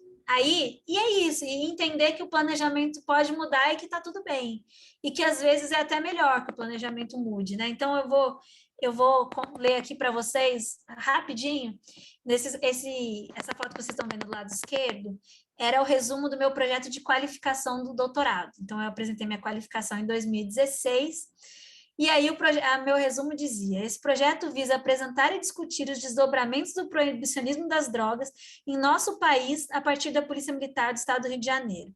Ele tem foco na relação que a instituição Polícia Militar e os policiais estabelecem com as drogas. Para tal, será discutido como opera a formação policial neste tema, o trabalho extensivo no controle das drogas, a percepção dos policiais sobre o uso e o tráfico de drogas e a forma com que a PEMED lida com os policiais usuários de drogas em tratamento. Além disso, serão discutidas a atuação da LIP, uma organização de profissionais de segurança pública que milita pela ligação das drogas, e do PROED, o Programa de Prevenção às Drogas realizado pelas polícias militares nas escolas para crianças e adolescentes. Eram basicamente 6 pesquisas diferentes que eu pretendia fazer no meu doutorado, em 2016. Em 2019, eu defendi uma tese sobre a pesquisa apresenta e discute o Renascer, uma iniciativa da Polícia Militar do Estado do Rio de Janeiro para o tratamento de policiais usuários de drogas lícitas e ilícitas. Essa foi a minha tese. Então, entre essas 6, saiu uma tese. E foi ótimo, eu tenho certeza que essa tese era... Enquanto tinham vários outros estudos que já traziam esses outros temas, eu consegui trazer uma abordagem nova, eu tive acesso a um campo que eu nunca imaginei que eu teria, eu consegui me aprofundar nesses dados, e eu fiquei muito satisfeita com o final, com ter feito só uma e ter abandonado as outras 5 teses, né? Então, acho que eu quis trazer para vocês o meu exemplo pessoal para mostrar quanto isso pode acontecer e tá tudo bem, e que isso geralmente acontece. E aí, sei lá, eu tô falando de temas, mas pode ser, por exemplo, de entrevistas. Às vezes, eu queria fazer 57 entrevistas com juízes, mas aí você não consegue acessar os juízes, aí você precisa, sei lá, você conseguiu fazer 3 entrevistas, 4 entrevistas, ou você nem conseguiu fazer entrevistas, você vai ter que olhar para sentenças, ou você vai ter que assistir às audiências. A gente nem sempre vai estar preparada para essas mudanças, mas é claro que a gente precisa pensar que elas podem acontecer e que isso pode gerar até projetos melhores do que a gente tinha pensado inicialmente. Pode passar, Gu. E aí a gente vai entrar num assunto, né, que é muito delicado, que é a da ética na pesquisa. Antes de a gente entrar nesse assunto, eu quero fazer um parênteses, que a gente está falando aqui a partir da perspectiva das ciências sociais e da sociologia. E eu estou reforçando isso porque eu sei que tem colegas aí que são da área de saúde e que isso é muito diferente de área para área. Então, a gente está refletindo sobre questões éticas a partir de algumas perspectivas que têm a ver com a nossa área. Então, a minha recomendação para vocês é que, no que tange aos trâmites éticos da pesquisa, vocês sempre vejam como acontece na área de vocês. Conversem com seus orientadores, conversem com seus colegas, para entender o que é aceito e o que não é aceito na área de vocês. Por que eu estou falando sobre isso? Porque, dentro da perspectiva das ciências sociais, o debate sobre ética na pesquisa é um debate que ainda está acontecendo, e ele está avançando muito nos últimos anos, mas ele ainda não digamos assim, consensual. Por quê? Porque por muito tempo, os conselhos de ética, os comitês de éticas, eles foram criados para pensar as pesquisas na área da ciência da saúde. E aí, quando a gente submete um projeto para o comitê de ética na área da saúde, das ciências da saúde, ele precisa ter atender algumas especificações que não necessariamente são compatíveis com o tipo de pesquisa que a gente faz nas ciências sociais. Então, por exemplo, quando a gente entrevista determinadas pessoas, uma determinada situação, isso é o nosso ferramenta de trabalho. Mas isso não significa que a gente não tenha ética na pesquisa, não significa que a gente não está pensando no nosso interlocutor. Pelo contrário, a gente está pensando muito sobre isso. Isso é uma questão assim, que acho que a gente precisa pensar todos os dias quando a gente está fazendo pesquisa com indivíduos, mas que às vezes a gente vai participar, a gente vai entender isso de formas um pouco diferentes do que outras áreas entendem. Dito isso, vale destacar que alguns departamentos, por exemplo, a própria FEFELESH aqui na USP, criaram seus comitês de éticas para as ciências humanas, já mais sensíveis a essas questões. Não é a realidade de todos os departamentos, não é a realidade de todas as instituições, e também não é no nosso caso, não é uma exigência que todas as pesquisas passem pelo Conselho de Ética. Por exemplo, a minha pesquisa de doutorado não passou. Isso tem alguns custos para mim. No caso, quando eu quero, vocês viram, né, o meu tema de pesquisa no slide anterior, eu não consigo publicar artigos sobre a minha pesquisa em revistas da área médica, porque as revistas, sei lá, de áreas médicas, revistas que trabalham com essa perspectiva mais médica, ainda que seja da medicina social, eles exigem a aprovação no comitê de ética, enquanto a minha área não costuma exigir, então eu não passei na época do doutorado. Se vocês têm um conselho de ética na instituição de vocês, que está aberto, que pode receber, eu acho ótimo, vocês só vão se garantir um pouco mais, né? Vocês vão ter essa proteção extra. Mas, de novo, olhem para a realidade de vocês, para o ambiente de pesquisa de vocês, para entender se vocês precisam passar por esse tipo de procedimento ou não. E aí, né, a gente tem essa coisa do termo de consentimento livre esclarecido, que ele pode ser obtido através de, né, como a gente fala, de assinatura, no papel, blá, blá, blá, mas isso não significa que a gente não faça nas ciências sociais. Por exemplo, quando a gente faz uma entrevista, quando a gente faz uma observação, a gente precisa deixar ciente a pessoa que a gente está pesquisando, o que a gente está pesquisando. Então, olha, eu sou a Fernanda, estou aqui, ó, sou pesquisadora da universidade tal, aqui está uma carta da minha universidade, assinada por meu orientador. Então, eu estou fazendo essa pesquisa assim, assado, ela serve para isso, ela vai... você autoriza que eu grave? Se eu gravar, tudo que você dizer aqui vai ser anonimizado. Então, assim, a gente faz isso de uma forma...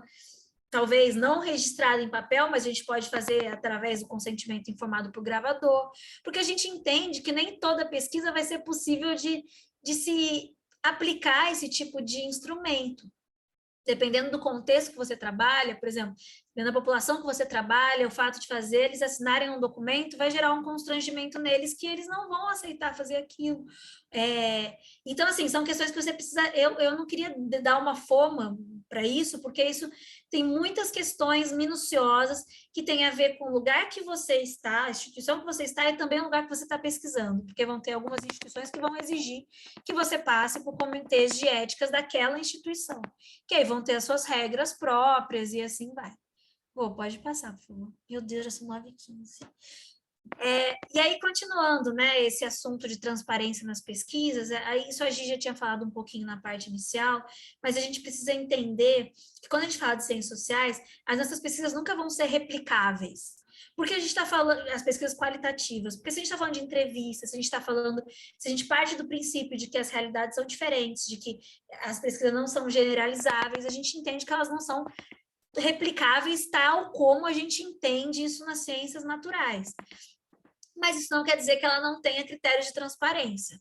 E aí vamos dizer, a gente está falando de grau de validade interna, ou seja, como que isso é absorvido internamente na minha comunidade científica, na minha área de conhecimento, como que o que é uma coisa que a gente estava falando já antes, que é muito importante quando a gente fala de transparência na pesquisa nas ciências sociais. Você deixar muito claro as oportunidades e as limitações da relação do pesquisador com o campo. A gente vai ficar chato de repetir isso ao longo das aulas, mas é porque isso é muito importante. Eu acho que alguém queria fazer uma pergunta. Vou só terminar com esse slide, aí a gente recebe a pergunta. Não sei se o Douglas quer falar, se ele quer escrever. E aí, uma outra questão muito importante é essa exposição do percurso. As incertezas, os erros, os acertos, etc. O que deu certo? Olha, meu plano inicial era entrevistar juízes. Aí eu mandei e-mail para todos os juízes, ninguém me respondeu.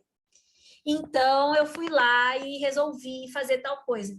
Isso, quando a gente está falando de pesquisa qualitativa, é muito fundamental, porque isso é o material que a gente tem para dar transparência para nossas pesquisas. A gente não pode pegar uma entrevista e colocar na íntegra na nossa tese. Né? Imagina quantas páginas não teriam um trabalho se a gente fosse colocar todos os diários de campo. E outra, a gente está falando aqui de contextos, por exemplo, que envolve questões de violência, que envolvem questões de exposição de outras pessoas, isso tudo são mediações que a gente precisa fazer. Então, a gente não vai poder colocar uma entrevista na íntegra, a gente, às vezes, não vai colocar todas as situações que a gente viu no campo na nossa tese, mas a gente precisa ser muito honesta com o nosso leitor, no sentido de explicar essas questões. Olha, foi me dado acesso, por exemplo, vou fazer uma pesquisa com policiais sobre o uso da força. E aí é uma coisa que acontece muito em pesquisas na área da polícia, né, dentro da polícia. Você consegue autorização, aí você chega no batalhão e você fala, olha, eu sou uma pesquisadora, eu estou fazendo uma pesquisa.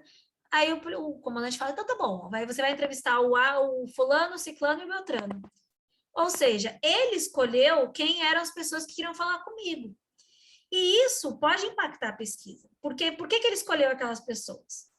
Talvez porque elas têm uma visão mais aberta à pesquisa. Muitas vezes, por exemplo, a pessoa também é meio acadêmica, então acadêmico com acadêmico, deixa eles, então põe essa pessoa. Só que essas coisas todas impactam os resultados que a gente vai encontrar. Então, a gente sempre precisa ser muito claro e contar essas coisas todas na nossa sessão metodológica. A gente precisa, olha, e aí eu fiz a entrevista assim, e as pessoas foram selecionadas de tal forma, e tiveram pessoas que não quiseram participar, e as pessoas foram obrigadas a participar, ou elas não foram obrigadas, elas foram convidadas. Isso tudo você precisa deixar claro para quem vai ler a sua pesquisa. Eu acho que tem 2 perguntas, né? A primeira, eu estou vendo a Tatiana, se é possível inserir um trabalho na plataforma Brasil já graduada. Eu não sei, Tatiana, eu acho que não, mas eu não sei te responder. Não sei se as meninas souberem, eu confesso que eu não entendo muito também da plataforma Brasil, mas eu entendo a plataforma Brasil que você cadastra para passar pelo comitê. Eu posso até pesquisar isso e trazer para a próxima aula, mas eu não sei te responder. E a outra é do Douglas. Pode ser que o Douglas quiser escrever, falar, não sei. Oi, professoras, boa noite. Me escutam? Boa noite. Sim. Acho que eu prefiro falar, porque escrever fica um pouquinho complicado. Eu trabalho com entrevista e análise de sentença no meu TCC. Eu faço direito aqui na FDUSP. E a minha orientadora pediu que eu passasse pelo Comitê de Ética em Pesquisa da FEFELET, que ela acha que ele é mais rigoroso em termos de elaboração mesmo, assim, até porque vai ter esse fundo empírico, né, que no direito a galera não faz muito, então acho que ela prezou para o rigor. E aí eu estou tendo problema com a plataforma Brasil também, então minha pergunta é um pouquinho no sentido da Tatiana, porque como eu estou na graduação, eles pedem algumas coisas, tipo assinatura do diretor responsável da unidade. E aí eu fico, meu Deus do céu, né? Vai ser mais difícil conseguir entrar na plataforma para submeter para o comitê do que efetivamente passar pelo comitê.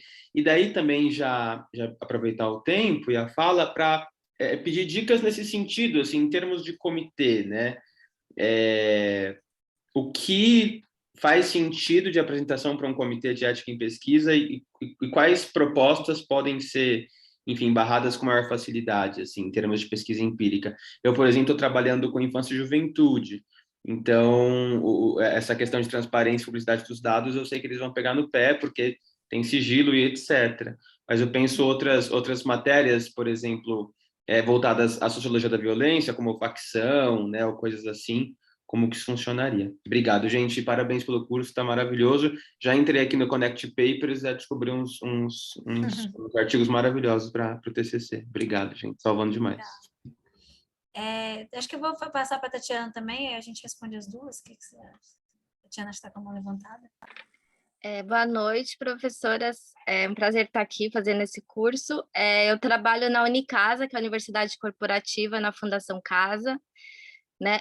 Atualmente eu estou com a função de acolher os pesquisadores que têm interesse em fazer pesquisa lá no âmbito da Fundação Casa, né? A minha pergunta se dá porque realmente tem chegado assim, né? Eu terminei o mestrado, né? Faço algumas pesquisas na área até da medida socioeducativa também e outras questões, tanto que esse distanciamento, né? Esse estranhamento eu passei, né? Quando vocês falaram sobre isso, eu me senti muitas vezes, né? Em algumas dessas questões complexas, né? Que é trabalhar no ambiente que você pesquisa. E às vezes isso ajuda, mas às vezes isso atrapalha, né? Mas enfim, a pergunta que eu faço é o seguinte: daí claro, eu não vou identificar aqui, mas assim, a gente está com uma pesquisa recente que a gente gostaria muito que a pesquisa fosse aprovada, né? Mas a aluna chegou com uma questão que ela quer fazer quer fazer umas oficinas diretamente com os adolescentes na área de literatura, enfim. Mas ela tá fazendo, seria para o TCC dela, e eu acho que, assim, também tem muito dessa questão acadêmica que no próprio graduação os professores falam, não, no TCC não quero nada dessas pesquisas, né, que vão dar muito trabalho. Então, eu acredito que ela tá muito sozinha fazendo essa pesquisa, por mais que ela já tenha uma experiência na questão de iniciação científica e tal, ela tá muito sozinha, então ela buscou a faculdade para entrar autorização, né, pedir autorização no comitê de ética, a faculdade falou que não tem, por ser graduação, então ela foi orientada a pedir pela Plataforma Brasil, mas ela foi entrar na Plataforma Brasil e lá falaram que ela não pode fazer porque ela não tem nenhuma graduação. Daí, mas é uma exigência da Fundação Casa ter autorização do comitê de ética, principalmente quando é uma pesquisa com adolescentes, né? Porque também a gente responde por o judiciário, enfim, tem outras questões para além da instituição, né? Daí fica essa incógnita, né? Tipo, a pesquisadora não vai conseguir ter essa autorização, né? Mas aí dela não vai conseguir fazer a pesquisa, mas daí eu fico com esse monte de dúvida. Realmente é essa informação? Né? Ela realmente não pode fazer o pedido? Ou eu posso orientá-la para ela conseguir fazer essa pesquisa? Conversa com a sua orientadora. A sua orientadora faz o pedido para você, daí tudo bem, a gente aceita. Né? Mas a gente sabe que também nessa questão, né, quando é só TCC, também alguns professores ficam, né, restritos a limitar o que a pessoa pode ou não pesquisar, né? Daí eu fico com essas angústias, né? E às vezes chega lá os pesquisadores, né? A gente quer fazer o encaminhamento, mas também está faltando um monte de documento, daí se sentem sozinhos, enfim. É só um desabafo que hoje eu saí de lá angustiada com isso. Nossa, difícil. Legal ouvir o seu relato, assim. Bom, com relação à primeira pergunta, né, do Douglas, a gente eu não passei pelo comitê da FEFELET, mas a gente tem uma colega que passou, né, a Letícia, e ela até escreveu um e-mail de passo a passo, de repente eu posso pedir para ela se a gente pode compartilhar. Seria legal até se ela pudesse falar um pouco, né, mas ela disse que foi menos difícil do que ela esperava que seria.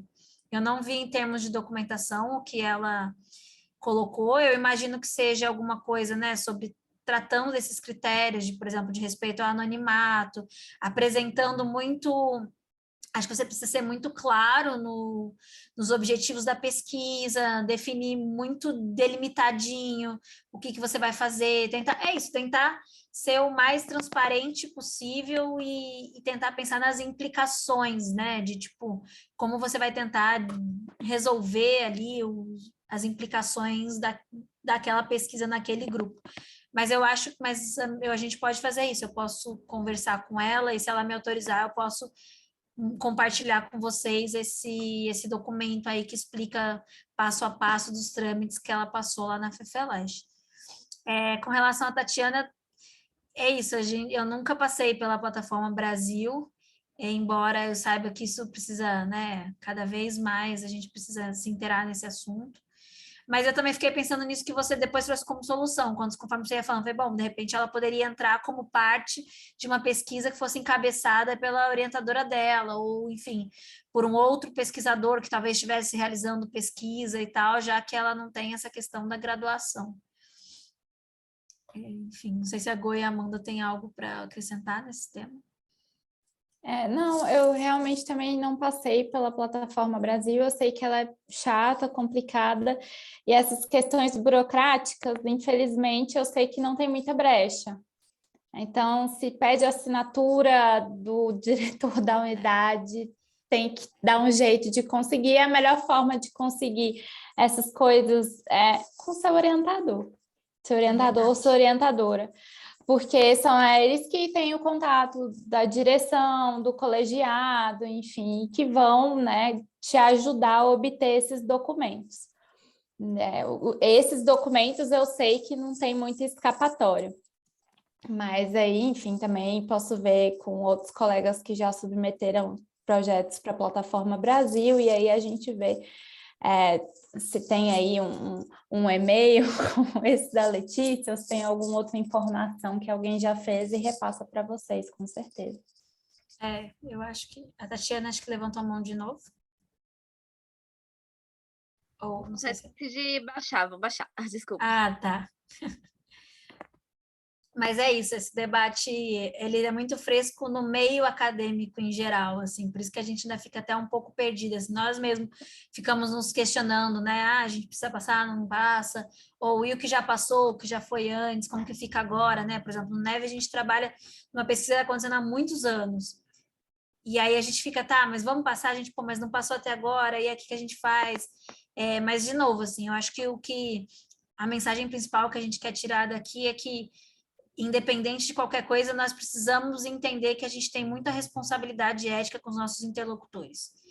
Passando ou não passando na Plataforma Brasil, assinando ou não assinando o termo de consentimento, a gente está falando de pessoas, a gente está falando de que as nossas pesquisas podem gerar impacto sobre essas pessoas, e a gente precisa pensar muito sobre isso, assim, de que forma, por exemplo, eu trabalho, né, atualmente muito com o tema do suicídio policial. E falar sobre esse assunto é um assunto que a gente sabe que gera, às vezes, muito sofrimento nos nossos interlocutores, e a gente precisa pensar sobre isso, sabe? Precisa pensar em como o que a gente pode fazer para, primeiro de tudo, preservar a identidade dessas pessoas, preservar as histórias dessas pessoas, e também como que a gente tenta diminuir os impactos que a nossa intervenção vai fazer ali, naquele contexto, né?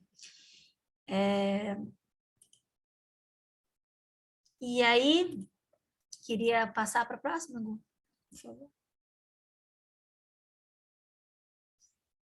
E aí a gente começa a pensar sobre o campo, né? Então, a primeira coisa é qual é a natureza do campo. Esse lugar que eu vou pesquisar, ele é um lugar público, ele é de fácil acesso, ele demanda autorização. O que a gente sabe sobre esse local, né? Quais são os conjuntos de fenômenos o que está circulando ali naquele espaço. E aí tem aquelas questões, né, de como eu me coloco frente àquele campo. A gente tem essas estratégias de abertura em que a identidade do pesquisador é claramente apresentada, né? Então, oi, sou fulana, eu estou fazendo essa pesquisa assim, assado. E a gente tem essa outra estratégia, que é essa estratégia clandestina, que está cortando aqui para mim, que é quando o pesquisador dissimula a sua identidade, né? Ou dissimula ou não tem a oportunidade de divulgar, por exemplo, digamos assim, eu estou estudando policiamento de manifestação. Estou ali, eu vou nas manifestações para ver como acontece o policiamento. Não dá, né? Para você chegar, oi, tudo bem? Estou aqui na manifestação, eu sou a fulana, pesquisadora da USP, estou aqui observando e tal. Mas o que mais importa, mas assim, é óbvio que todas essas escolhas vão ter, como a gente estava falando antes, né, que elas vão abrindo caixinhas, e todas essas escolhas vão carregar consigo responsabilidades e respostas que você vai precisar dar, né? Então, por exemplo, essa estratégia clandestina, dependendo do contexto que você adota essa estratégia, você talvez seja instado a responder sobre isso, a responder como você lidou com determinadas questões sobre isso, como que você tratou os seus interlocutores, qual o tipo de material que você coletou dessas pessoas sem que elas sabessem que você estava ali pesquisando. Tudo isso são questões que a gente vai precisar ir debatendo. O Sérgio perguntou a que horas a aula termina hoje. 9h30. Ai, gente, eu prometo que... Mas 3 minutinhos, pode ser? Que a gente... Faltam 2 slides só. Bom, e aí só para fechar, né, um pouco sobre isso, a primeira coisa é o que eu preciso anonimizar quando eu olho para o meu material. Tô falando, quando eu falo meu material, é a minha sentença, a minha entrevista, o meu grupo focal, os meus diários de campo.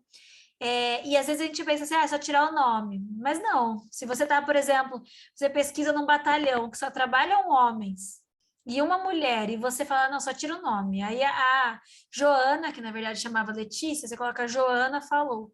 E aí as pessoas da mesma forma vão encontrar quem é o seu interlocutor. A mesma coisa sobre o local que você está pesquisando. Isso tudo a gente vai precisar olhar para o espaço e pensar.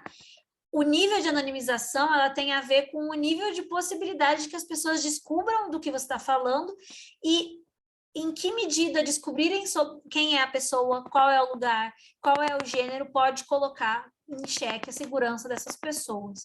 Então, isso também não vai ter fórmula, isso vai ter muito a ver com o tipo de pesquisa que você está fazendo, com o quão essas pessoas são acessíveis ou não acessíveis, ou com quanto elas querem ter essa identidade revelada ou não querem ter essa identidade revelada. E uma outra questão que é muito importante, que é a privacidade. Então, qual é o espaço que eu disponho para fazer essa pesquisa e ele preserva meu interlocutor? Uma vez eu estava fazendo uma pesquisa num batalhão de polícia e aí a gente teve que fazer as entrevistas dentro do batalhão e era uma pesquisa super complicada, porque a gente estava falando das relações internas. E aí o comandante abriu a porta no meio da entrevista em que a pessoa estava falando sobre os problemas que ela estava enfrentando internamente. Então, isso é uma questão de privacidade que a gente precisa tentar lidar. Nem sempre a gente vai conseguir lidar. Por exemplo, naquela ocasião em questão, eu não tinha outro lugar para entrevistar aquela pessoa. Ela não podia sair dali naquele momento, mas eu precisei ir lá, intervir e falar, olha, eu entendo que você é o comandante, eu entendo, mas eu estou aqui como pesquisadora, eu tenho autorização do comandante-geral da sua instituição e eu tenho o direito de pesquisar com essa pessoa aqui agora. Então, isso tudo são negociações que a gente vai precisar fazer e que a gente vai precisar estar munido de instrumentos para lidar com essas situações, né? Então, seja uma autorização, seja... uma outra pesquisa, por exemplo, que eu trabalhei, a gente ia na casa dos policiais, e aí as esposas queriam participar das entrevistas, e a gente não podia que elas participassem. Então, você tinha que conversar, explicar, porque tinha até uma questão de ciúmes, né? Eu era uma mulher ali, conversando com o marido dela, então criava um desconforto, e aí você precisava convencer, explicar por que aquela pessoa não podia ficar ali, porque a presença dela, da forma mais respeitosa possível, por que aquela presença ali na entrevista poderia, né, impactar e tal. Tem uma outra pergunta muito importante, que é de quem é o material coletado, né? Então, quando a gente faz uma entrevista, de quem é essa entrevista? E aí a resposta a entrevista é do pesquisador. Claro que muitas vezes, e isso aconteceu comigo, eu entrevistei um policial, né, para minha tese de doutorado, e ele contou muitas coisas nessa entrevista, contou muitas coisas sobre o lugar que estava pesquisando, sobre corrupção na polícia, sobre etc. E depois ele queria que eu desse o áudio para ele, porque ele falava assim, não, porque ele era uma história de superação, né, era um policial que tinha parado de usar drogas e tal, e ele queria compartilhar isso com outras pessoas. E apesar de ser a história dele, apesar de ser, né, ele que me ofereceu ali a entrevista, eu entendi naquela ocasião, e conversando com o meu orientador, e conversando com os meus colegas, que aquela entrevista não expunha só ele, aquela entrevista expunha também outras pessoas que já tinham trabalhado com ele, expunha o lugar que ele estava trabalhando atualmente, expunha a clínica que ele tinha feito o tratamento, e que eu não podia fornecer o material daquela forma, porque aquele material era o meu material de pesquisa, mas que ele poderia ser utilizado para outras finalidades, que poderiam expor outras pessoas de um jeito que eu não conseguia controlar, como eu controlo, por exemplo, na minha tese de doutorado, como eu controlo nos trechos, como eu posso anonimizar ou não. Então, assim, né, na ocasião, até meu superior falou, olha, você pode transcrever a entrevista inteira, anonimizar o que você acha que pode expor outras pessoas, e mesmo assim alertar ele sobre como aquele material poderia expor outras pessoas, como que, enfim... mas isso tudo são questões que a gente precisa entender, mas, de novo, o dono do material é você, e a responsabilidade sobre esse material é sua. Então, o que você vai fazer com esse material na íntegra, por exemplo, a forma que você vai armazenar, se esse material vai vazar ou não vai vazar, o que pode acontecer se ele vazar. A gente está falando de pesquisas que podem, para pesquisas, de repente, com pessoas presas, ou pesquisas com policiais, ou pesquisas com juízes. A gente pode estar falando de um nível de informação aqui que se ele, claro que assim, a menos que você fale, não, eu estou fazendo uma entrevista com você, então eu vou publicar a entrevista na íntegra, mas isso não é o caso quando a gente está fazendo uma tese sobre um determinado tema. Mas a gente precisa saber que nós podemos ser instados a responder sobre essas questões. E é isso, o nosso material coletado ele pode ter consequências imprevisíveis, né? Então, determinados comportamentos que hoje não são criminalizados podem ser criminalizados no futuro. Um pesquisador não controla a divulgação do seu trabalho. Então, às vezes você faz uma tese, poxa, eu estou fazendo uma tese aqui com as minhas intenções, quero falar sobre uma determinada população marginalizada, quero dar visibilidade para uma determinada coisa. Mas a gente tem que pensar que a gente não sabe quem vai ler aquele material, e aquele material precisa estar lapidado minimamente no sentido de expor o mínimo possível àquele indivíduo, para que ele não possa ser instado a responder sobre aquilo que ele disse antes no futuro, sabe? É claro que a gente, de novo, como são consequências imprevisíveis, nem sempre a gente vai prever todas elas, nem sempre a gente vai saber responder por todas elas, mas a gente precisa tentar nos cercar do máximo que a gente puder desses cuidados. Isso é um tema muito chave dentro da pesquisa qualitativa, porque a gente está falando de vidas de pessoas, a gente está falando de histórias, a gente está falando, às vezes, de histórias de sofrimento, a gente está falando de histórias de luto, a gente está falando de coisas que são muito delicadas na vida das pessoas que a gente está entrevistando, que a gente está observando numa audiência. Então, a gente precisa pensar e repensar de novo essas questões. E aí, né, o último, só para, antes de passar para a Go, uma outra questão que é o meu campo tem algum risco? E aí, quando eu falo que o meu campo tem algum risco, eu não estou falando nem só pro interlocutor, mas também para mim, né? Eu vou falar, olha, eu vou fazer pesquisa numa área muito conflagrada da cidade, que tem... eu preciso pensar sobre isso. O que eu vou poder fazer para... Como eu posso evitar esse risco? O que eu posso fazer para tentar lidar com isso? Primeiro é pensar quais são os riscos e o que eu posso fazer para lidar com isso, quais são as estratégias que eu posso adotar. Por exemplo, eu tenho um campo, um lugar muito perigoso, poxa, eu posso levar uma pessoa junto? Ou eu posso ter um amigo que eu sempre vou avisar, agora eu estou fazendo um campo, um lugar tal, com a pessoa tal. Quais são as estratégias que eu posso adotar ao longo do campo para tentar diminuir o risco? Porque também importa para a gente como a gente se sente em frente ao campo. Um campo que a gente se sente o tempo inteiro ameaçado, um campo que a gente se sente o tempo inteiro na iminência de dar alguma coisa errada, vai deixar a gente inseguro, essa insegurança vai passar para os nossos interlocutores. Então, a gente precisa sempre mapear os riscos, entender os riscos e entender quais são as regras formais e informais que estão vigentes naquele lugar que a gente está pesquisando. Então, nesse lugar aqui, não é aceito isso, não é aceito aquilo.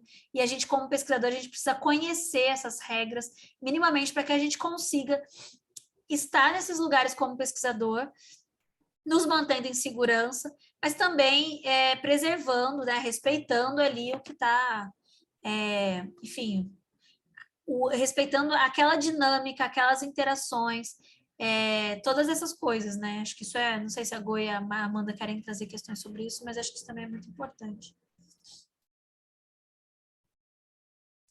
Bom, vou passar para a Go rapidinho.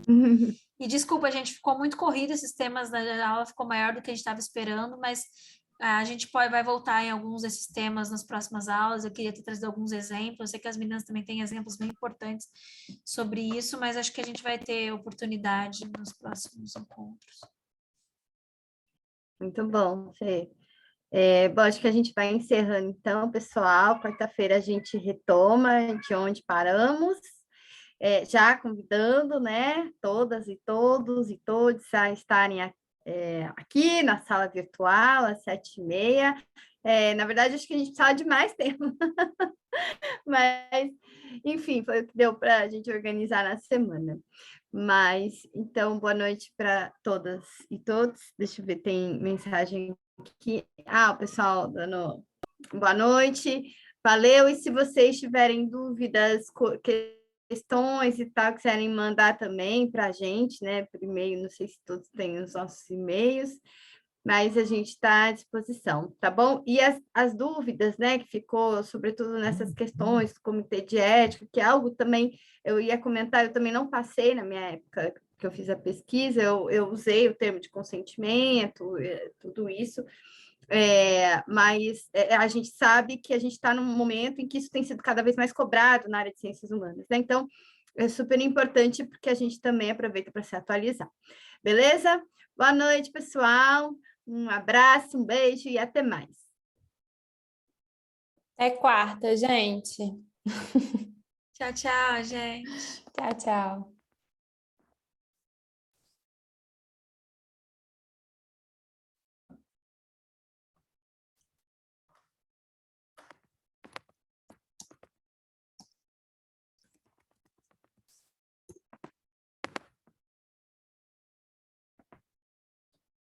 Acho que perguntaram de slides também, né? Depois a gente vai ver. Acho que tem algumas que a gente pode reorganizar, né? Pensando aqui.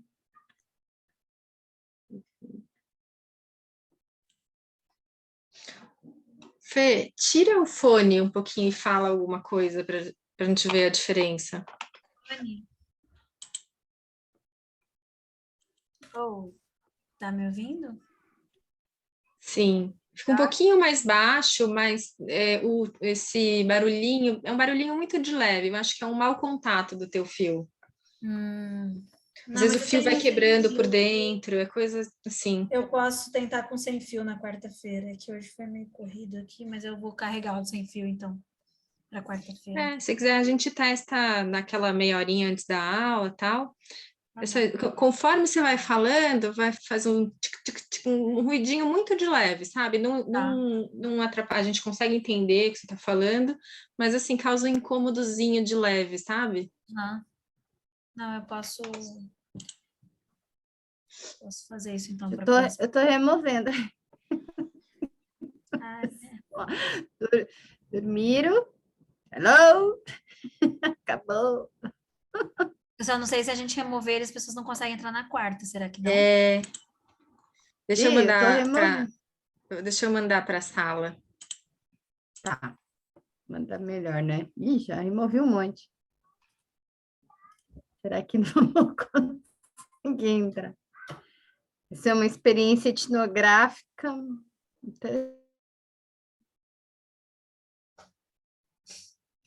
A Gô travou, engraçado. Não consegui entrar.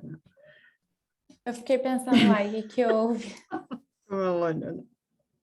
Só Você mudou ficou... de óculos, Gô?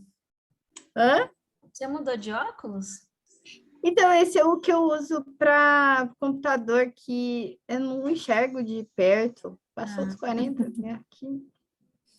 Cada vez pior. Cada grau. Ficou muito corrido. Era muito conteúdo. O Arsênio, Mas eu acho que foi bom. Você tá aí, Arsênio?